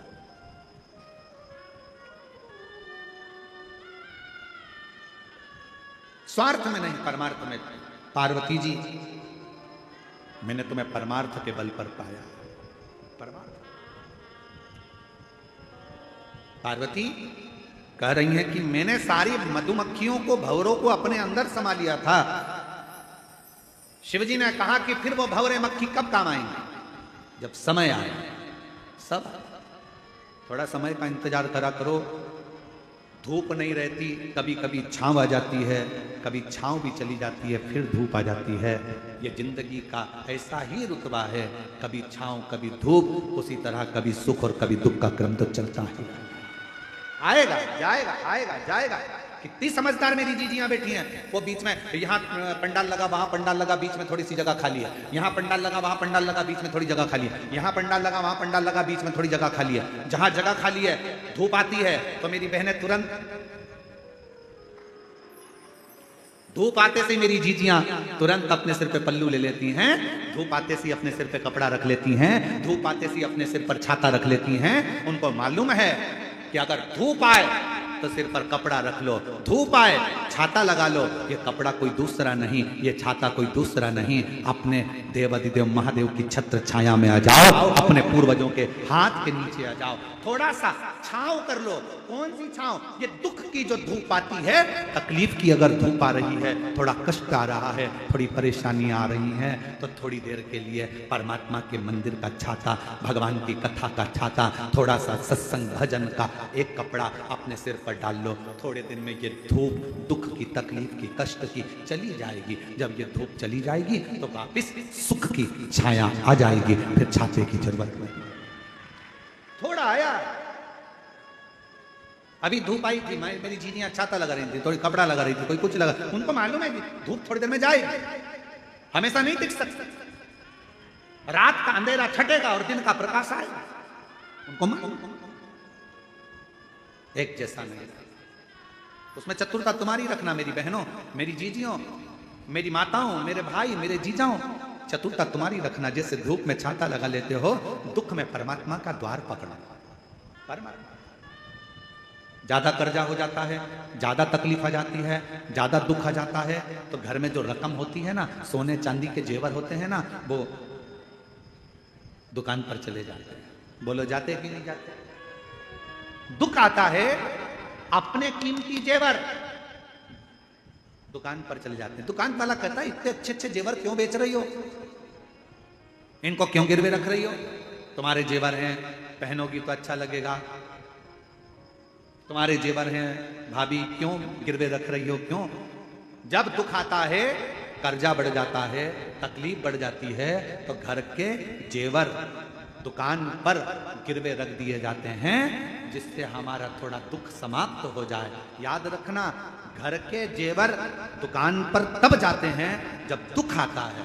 उसी तरह दुकान पर जेवर जाए, उससे पहले इस मन को शंकर के पास भेज दो तो दुख कटना प्रारंभ हो। दुख, जेवर दुकान पर जाए उससे पहले मन को मंदिर तक भेजो, शिवालय तक भेजो, शंकर तक भेजो।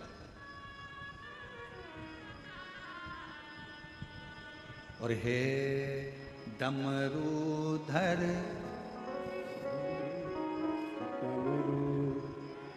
डमरूधर भोले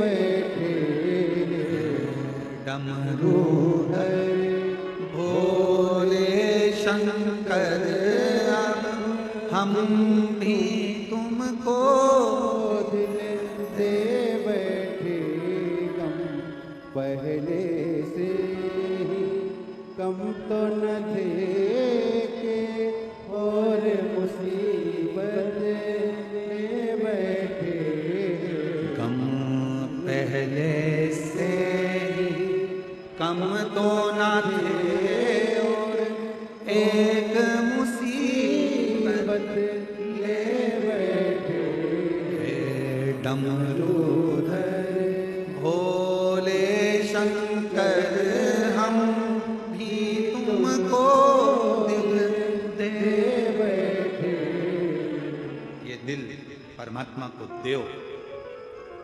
तुम शिवालय तक चले जाओगे, तुम्हारी मेहनत दुगनी कर लोगे, तुम मंदिर तक चले जाओगे, तुम शिव महापुराण तक चले जाओगे तो तुम्हारा घर का जेवर, तुम्हारी प्रॉपर्टी कभी किसी बैंक में या किसी दुकान पर नहीं रखाएगी।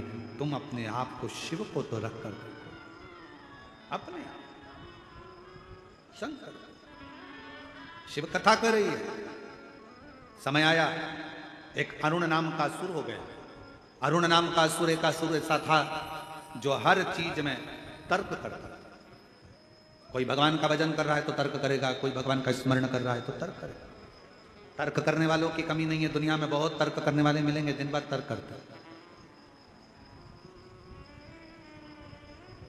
एक तर्क करने वाला व्यक्ति एक भक्त से मिल गया। भक्त जा रहा था मंदिर, वो भी उसके पीछे चला गया। मंदिर में जैसे ही भक्त ने भगवान को प्रणाम करा, वो भी प्रणाम करता हुआ देखकर पीछे पीछे आ गया।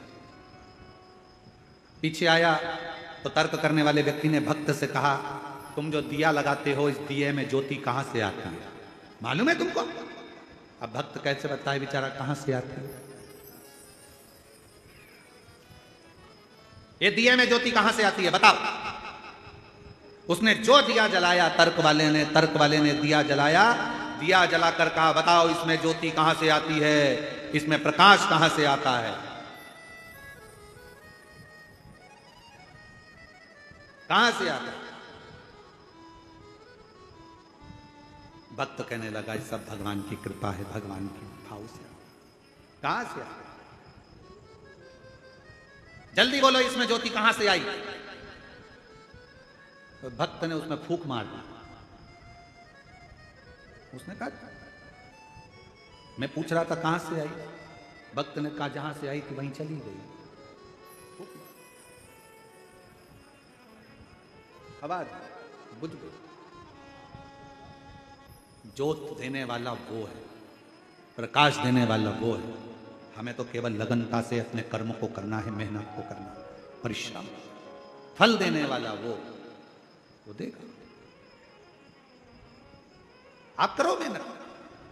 एक अरुण नाम का असुर हो गया जो तर्क करता था, बात बात में बस क्लेश करना। कोई अच्छा बोल रहा है उसमें से कुछ एक छांट लेना, कोई अच्छा काम कर रहा है उसमें से कुछ बेकार छांट लेना, लोगों को अड़चन देना, लोगों को परेशान करना, लोगों को अपशब्द कहना, लोगों को ताना देना, लोगों को गाली देना, लोगों को अड़ा तड़ा करना। अच्छा दिखता नहीं। ऐसे कई लोग संसार में हैं जिनको आपकी अच्छाई नहीं दिखेगी। बहू ने रोटी अच्छी बनाई, सब्जी अच्छी बनाई, जरा सी चटनी बिगड़ गई ना तो घर के लोग कुछ सब्जी अच्छी बनी उसका नहीं कहेंगे, रोटी अच्छी बनी उसका नहीं कहेंगे। घर के लोग बताओ ऐसी चटनी बनती है? अपने बाप के घर से ये सीख के आए, ऐसी चटनी बनती है, ऐसी चटनी बनती है। इतने में बहू अंदर ही अंदर कुर्ती कुर्ती बोली चटनी तो अभी बनी नहीं है, अब वो चटनी बाकी। ए भाई, चटनी में अगर स्वाद नहीं है, चटनी अगर बेकार बनी है तो उसको छोड़ो। जो रोटी अच्छी बनी है, सब्जी अच्छी बनी है, उसका तो गुणगान करो कि सब्जी अच्छी बनी, रोटी अच्छी बनी। पर तर्क करने वाले, गलत बोलने वाले, गलत विचार करने वाले, गलत संबोधन करने वाले अच्छा ही नहीं ढूंढते, वो हमेशा बुरा ढूंढते हैं। इसने ऐसा बोल दिया, उसने ऐसा कर दिया, बहू ने ये कर दिया, सास ने वो कर दिया, इसने ये कर दिया, उसने वो कर दिया। दिन भर अरुण का काम था। एक अरुण नाम का सुर तर्क पर तर्क करता था, गलत विचार करता था। समय आया, देवताओं ने विचार करा कि यह तो मरने वाला नहीं, देवताओं को परेशान कर रहा है। तब सारे देवताओं ने देखा अरुण ने मांगा क्या है। अरुण ने ब्रह्मा जी का तप कर कर वर प्राप्त कर लिए थे।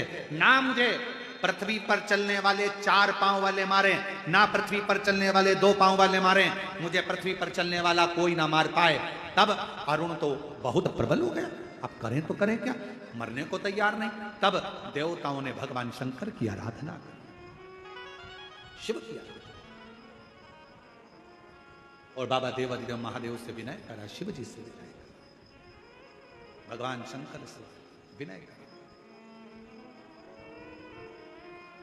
भगवान शंकर से कहा, बाबा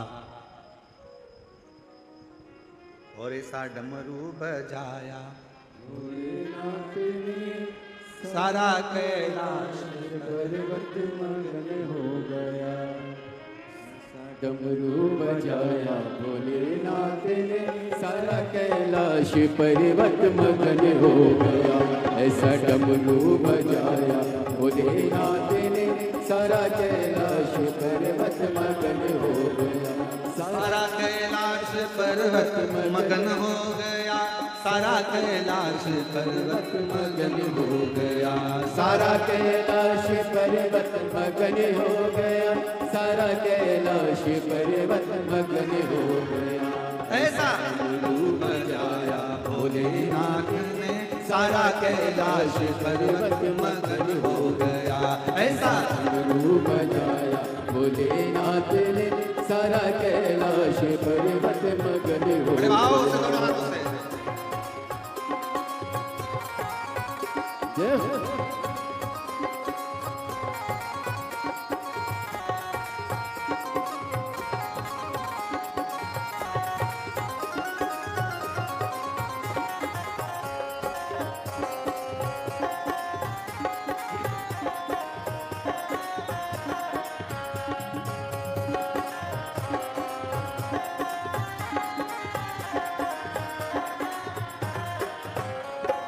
डमरू को सुन करके गणपति जी आए।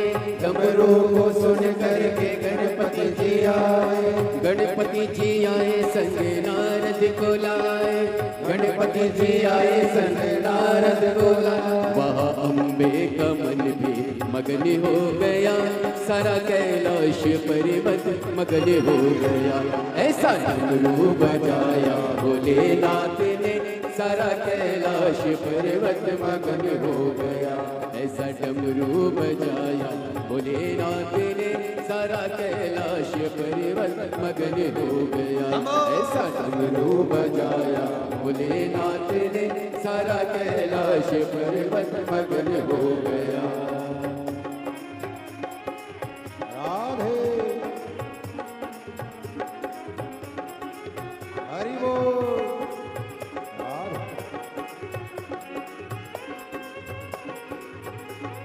शंभो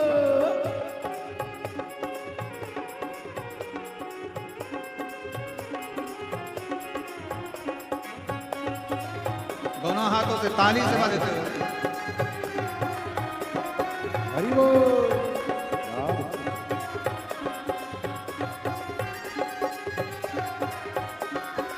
राधे डमरू को सुन करके राम जी आए। डमरू को सुन करके राम जी आए। राम जी आए संग लखन को लाए। राम जी आए संग लखन को लाए। मैया सीता का मन भी मगन हो गया। सारा कैलाश पर्वत मगन हो गया। ऐसा डमरू बजाया भोलेनाथ ने, सारा कैलाश पर्वत मगन हो गया। ऐसा डमरू बजाया भोलेनाथ ने, सारा कैलाश पर्वत मगन हो गया। ऐसा डमरू बजाया भोलेनाथ ने, सारा कैलाश पर्वत मगन हो गया। सारा कैलाश पर्वत मगन हो गया। सारा कैलाश पर्वत मगन हो गया। अपने स्थान पर बैठकर बाबा को आज विराम दिवस का विनय करें, निवेदन करें, प्रार्थना करें। कुछ देर में कथा विराम की ओर चली जाएगी, विराम की ओर जाएगी और ये मौका लगा है आप लोगों को कि आप बाबा से अपने मन का बात कहने के लिए यहाँ आए हैं। हृदय से प्रार्थना करिए, विनय करिए, सब लोग साथ में बोलिए। श्री शिवा नमस्तुभ्यं, श्री शिवा नमस्तुभ्यं, श्री शिवा नमस्तुभ्यं, श्री शिवा नमस्तुभ्यं, श्री शिवा नमस्तुभ्यं। भोला सब दुख काटो मारा, ओ भोला सब दुख काटो मारा। शिव शंकर जपो तेरी माला, भोले बाबा जपो तेरी माला। भोला सब दुख काटो मारा, ओ भोला सब दुख काटो मारा। वेश मंगल मंगलकारी, वेश मंगल मंगलकारी। शमशान वासी हमारा, शमशान वासी हमारा। ओ भोला सब दुख काटो मारा, ओ भोला सब दुख काटो मारा।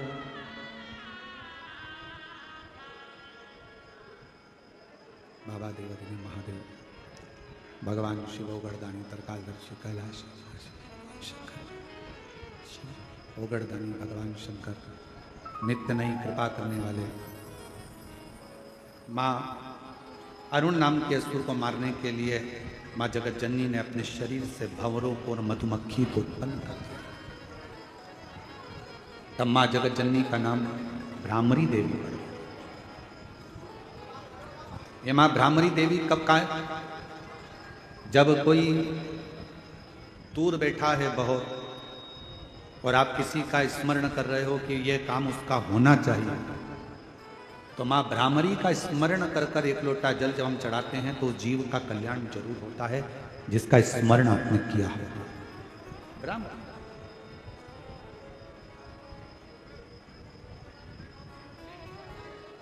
इसलिए शिव महापुराण की कथा कहती है आपका समर्पण शिव के प्रति एक आनंदता देता है। 12 ज्योतिर्लिंग का स्मरण ईसर गोरा के सम्मुख में तमरुका जी चंचुला देवी को कहते हैं। चंद्रदेव को काया का रोग होने पर रोग मुक्त किया है और शिवजी का नाम सोमेश्वर महादेव पड़ा। अगला वर्णन है श्री मल्लिकार्जुन का, जिन्होंने शिव पार्वती जी ने भगवान ओघड़दानी ने जाकर दर्शन किया और कार्तिकेय बाबा को श्री शैलम पर दर्शन देकर 2 ज्योति के रूप में वहां विराजमान हुए, तो मल्लिकार्जुन के रूप में विराजमान। अगला वर्णन है महाकाल बाबा का, दूषण नाम के राक्षस का संहार करने के लिए भगवान काल अधिपति प्रकट महाकाल के रूप में विराजे।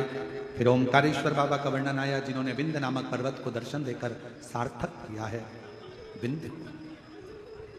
फिर वर्णन आया केदारनाथ जी का नर नारायण का तप, भगवान शिव का प्रागट्य, और यहीं पर उनका धड़ और शीश नेपाल में तो पशुपतिनाथ के रूप में रखा। अगला वर्णन आया है भीमा शंकर का, कुंभकर्ण के बेटे भीम का भगवान शंकर ने संहार किया था तो नाम भीमा शंकर। कोई देवता ऐसा नहीं जो असुरों के नाम पर भी अपना नाम दे देता।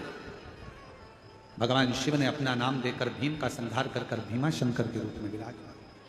अगला वर्णन है काशी विश्वनाथ का, मनु शत्रुपा के तप के बल से भगवान विश्वनाथ के रूप में विराजमान हुए। फिर त्र्यंबकेश्वर का वर्णन आया, बाबा पर गौ हत्या का दोष लगा। दोष लगाने वाले कोई दूसरे नहीं होते, अपने ही अपनों को बर्बाद करने में लगे हैं। आज सनातन धर्म को दूसरों से जितनी चोट नहीं पहुंचती उतनी अपनों से चोट पहुंच रही।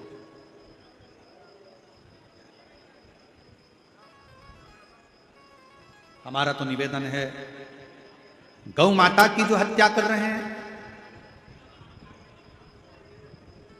गौ माता को जो त्राण दे रहे हैं, अगर विरोध करना है तो उस गौ माता की हत्या करने वालों का विरोध होना चाहिए, उनको त्राण देने वालों का विरोध होना चाहिए। छोटी छोटी बेटियों के साथ में जो गलत कृत्य कर रहे हैं विरोध होना चाहिए तो उनका होना चाहिए। जो सनातन धर्म के ध्वजा लेकर आगे बढ़ रहे हैं और सनातन धर्म को मजबूत करने में लगे हों उनका कभी विरोध नहीं होना चाहिए। करो विरोध। जिस दिन आपका विरोध गौ हत्यारों के प्रति होगा, जिस दिन आपका विरोध छोटी छोटी अबलाओं की, छोटी छोटी कन्याओं के साथ में गलत कृत्य करने वालों के प्रति होगा, जिस दिन आपका विरोध देश को बर्बाद करने वालों के प्रति होगा, उस दिन समझ लेना कि हमारा सनातन धर्म और हमारा देश और मजबूत होता चलेगा। पर आज का जमाना उल्टा हो गया। आज जो सनातन को आगे बढ़ाने में लगे हैं, सनातन को मजबूत करने में लगे हैं, धर्म का प्रचार करने में लगे हैं, धर्म को एक मजबूती प्रदान कर रहे हैं, आज उन्हीं के ही लोग बदनाम करने में लगे हैं। कहीं ना कहीं किसी ना किसी रूप में बदनामी दे रहे। श्रेष्ठता नहीं है, सनातन को मजबूत करना बहुत मजबूत। जब हम ही एक नहीं हो पाएंगे तो हमारा राष्ट्र मजबूती की ओर कैसे आगे बढ़ेगा? एक होना है। नारा देने वालों ने नारा दिया, कितना सुंदर दिया कि बटोगे तो कटोगे। एक होइए, मजबूती अपने भीतर होना चाहिए, अपने भीतर मजबूत। गौतम बाबा पर गौ हत्या का दोष किसी दूसरे ने नहीं लगाया था, अपनों ने। गौतम बाबा की प्रतिष्ठा देखकर इतना गौतम ऋषि को पूछते, इतना गौतम ऋषि को पूछते, तो गणेश जी को गाय बनाया गया और फिर गौतम ऋषि के आश्रम में कहा गया, गणेश जी महाराज से तुम गाय बनना और गौतम ऋषि के आश्रम में प्राणों को त्यागना। कोई दूसरे नहीं थे, गौतम ऋषि के ही साथ के ही कुछ ऋषिवर थे, कुछ साधुवर थे। उन्होंने कह दिया गौ हत्या का दोष लगना चाहिए गौतम ऋषि पर, गौतम ऋषि पर गौ हत्या का दोष लगा। भटकते रहे गौतम ऋषि।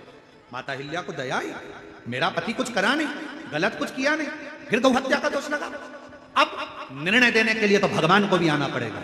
तब ब्रह्मा, विष्णु और महेश को, भगवान शिव को निर्णय देने के लिए गौतम बाबा के लिए आना पड़ा।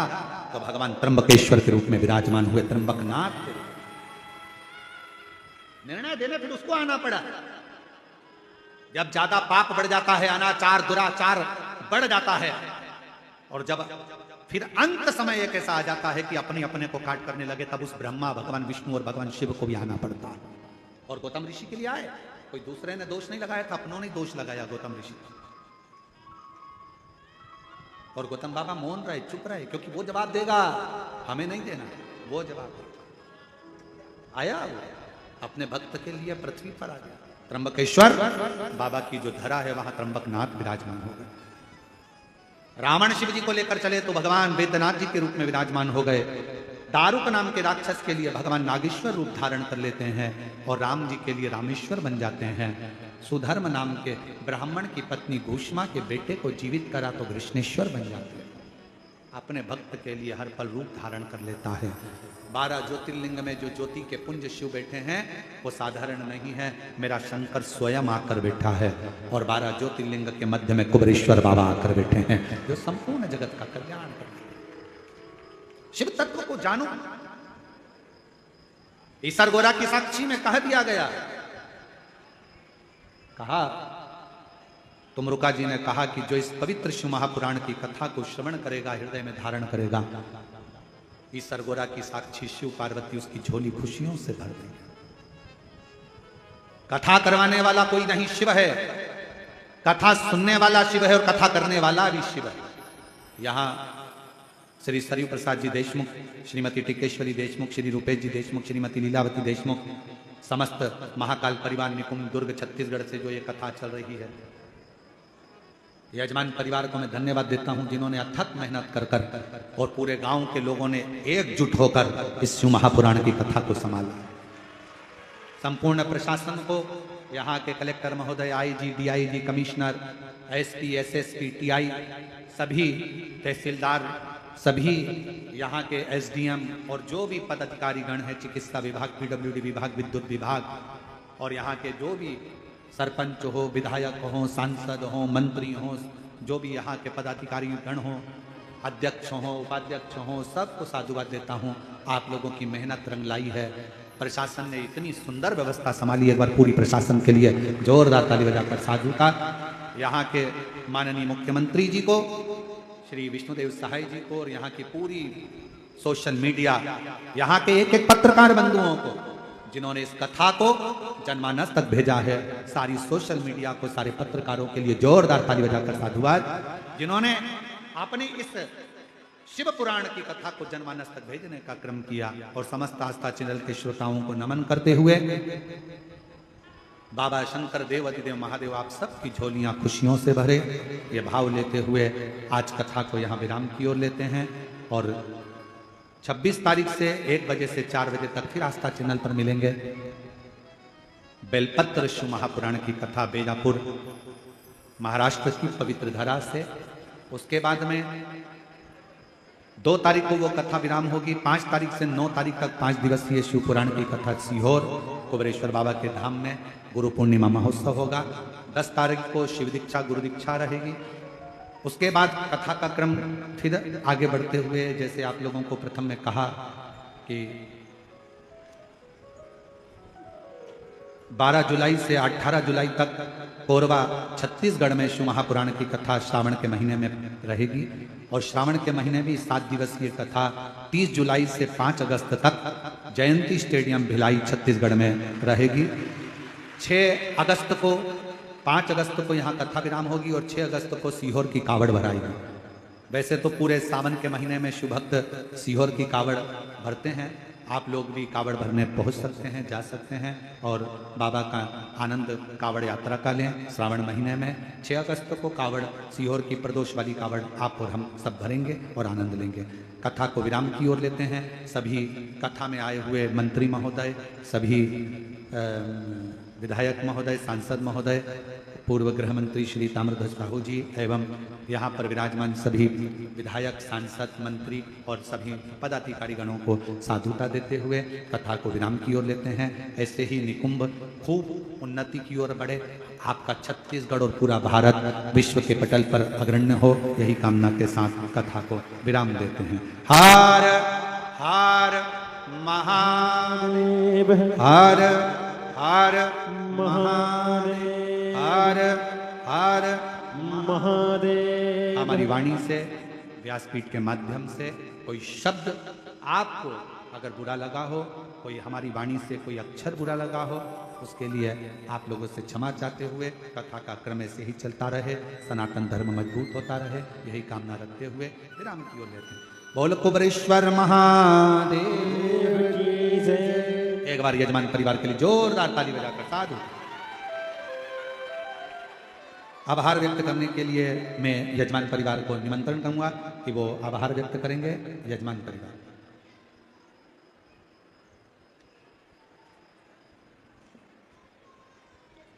शिव महापुराण की कथा की व्यास गद्दी को सादर प्रणाम करते हुए, श्री गुरुदेव आदरणीय प्रदीप मिश्रा के श्री चरणों को नमन करते हुए, इस ग्राम की देवी छत्तीसगढ़ की सिद्धपीठ तीर्थराज देवी निकुंभला, सिद्धपीठ दक्षिण की हनुमान जी मंदार और 33 कोटि देवी देवता 84 लाख योनि चर अचर जीव जंतु जितने भी इस कथा को सफल बनाने में सहयोग किए हैं, सभी को सादर नमन करते हुए आज की इस कथा को लगातार 5 दिन तक सफलतापूर्वक आयोजन होता रहा। इस कार्यक्रम को आयोजित करने के लिए देशमुख परिवार नहीं, जय महाकाल परिवार, जो हम एक युवा संगठन है 15 लोगों की, उसका संकल्प था। और आज यह संकल्प इस कथा के साथ जय महाकाल परिवार अपने संकल्प के साथ देशमुख परिवार को संयोजित किया। साथ ही इस कथा में जितने भी यजमान सहयोगी बने, सभी को सादर प्रणाम। इस गांव की महिलाओं ने लगातार 3 वर्ष से लगातार में प्रत्याशा पे थे कि हमारे भी ग्राम निकुंभ पर आदरणीय प्रदीप मिश्रा जी का अंतर्राष्ट्रीय कथावाचक जी का शिव महापुराण कथा इस ग्राम की पावन धरा पर आयोजित हो। साथ ही इस कार्यक्रम को सफल बनाने हमारे जवाबदारी के साथ लगातार हमें संयोजन बनाते इस जिले के कप्तान आदरणीय विजय अग्रवाल जी एसपी, साथ ही अभिषेक झा जी जो लगातार एडिशनल एसपी हमारे इस कार्यक्रम को सफल बना रहे थे। विंध्यराज सर जी, आप भी इस कार्यक्रम में लगातार ट्रैफिक व्यवस्था सुचारू रूप से प्रबंध कर रहे हैं।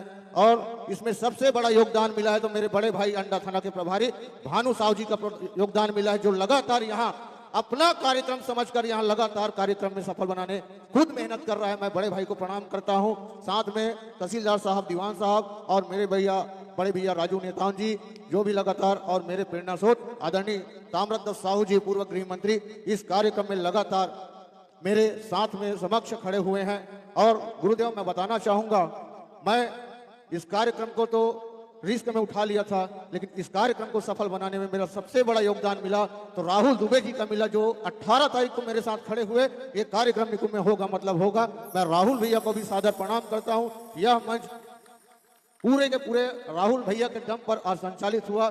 मैं सादर प्रणाम करते हुए 33 कोटि देवी देवता 84 लाख योनि सबको सादर प्रणाम करते हुए मैं इस कार्यक्रम को जो सफल हुआ सब धन्यवाद करता हूं। और इस कार्यक्रम में हमारे आयोजन समिति, हमारे ग्राम की ओर से यदि कोई भूल चूक हुई होगी तो 4 समाज के अंदर मैं सबके सामने क्षमा याचना मांगता हूं। सब मुझे और मेरे समिति को भूल चूक कोई गलती हुआ होगा तो इसके लिए पूरे परिवार की ओर से मैं आप सबसे क्षमा वंदन करता हूं। बोल बम का नारा है, बोल बम का नारा है। और अवघड़ दानी वीरभद्र महाराज जी को सादर प्रणाम करते हुए आरती के लिए मैं आदरणीय गुरुदेव को सादर धन्यवाद जी। आदरणीय परिवार जिन्होंने आभार व्यक्त करा। आरती का क्रम प्रारंभ हो रहा है। सभी लोग जय शिव ओंकारा, भोले भज शिव ओंकारा, ब्रह्मा विष्णु सदा शिव, भोले भोले हरि गागे धारा, ओम हर हर हर महादेव, एकानन चतुरानन पंचानन राजे, भोले पंचानन राजे, शासन गरुड़ासन, शासन गरुड़ासन, शिवाहन साजे, ओ हर हर हर महादेव, दो भुज चार चतुर भुज, 10 भुज अति सोहे, ओ बोले 10 भुज अति सोहे, तीनों रूप निरखता, बोले विकारों निरखता, भगवन जन मोहे, ओ हर हर हर महादेव, अक्षमाला वनमाला मुंडमाला धारी, ओ बोले मुंडमाला धारी, त्रिपुरारी के सारे, त्रिपुरारी सारे, वनमाला धारी, ओ हर हर हर महादेव, श्वेतांबर पीतांबर बागांबर आगे, ओ भोले बागांबर आगे, सनकादिक गरुड़ादिक, सनकादिक ब्रह्मादिक, भूतादिक संगे, ओ हर हर हर महादेव, कर के मद कमंडल चक्र सुन धरता, भोले चक्र सुन धरता, जग करता जग हरता, जग करता जग हरता, जग पालन करता, ओ हर हर हर महादेव, ब्रह्मा विष्णु सदा शिव, जानती अविवेका, बोले जानती अविवेका, अक्षर के माजे, ओ अक्षर के माजे, ये तीनों एका, ओ हर हर हर महादेव,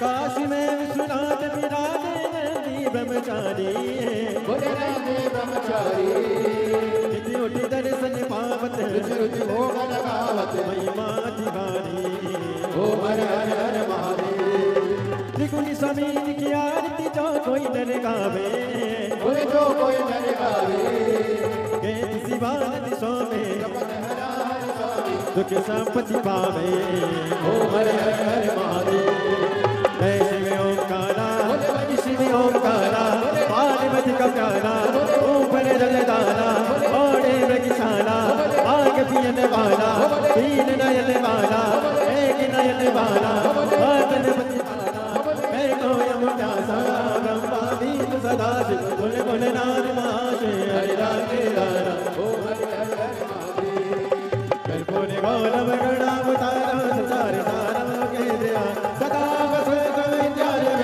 जय भवानी, जय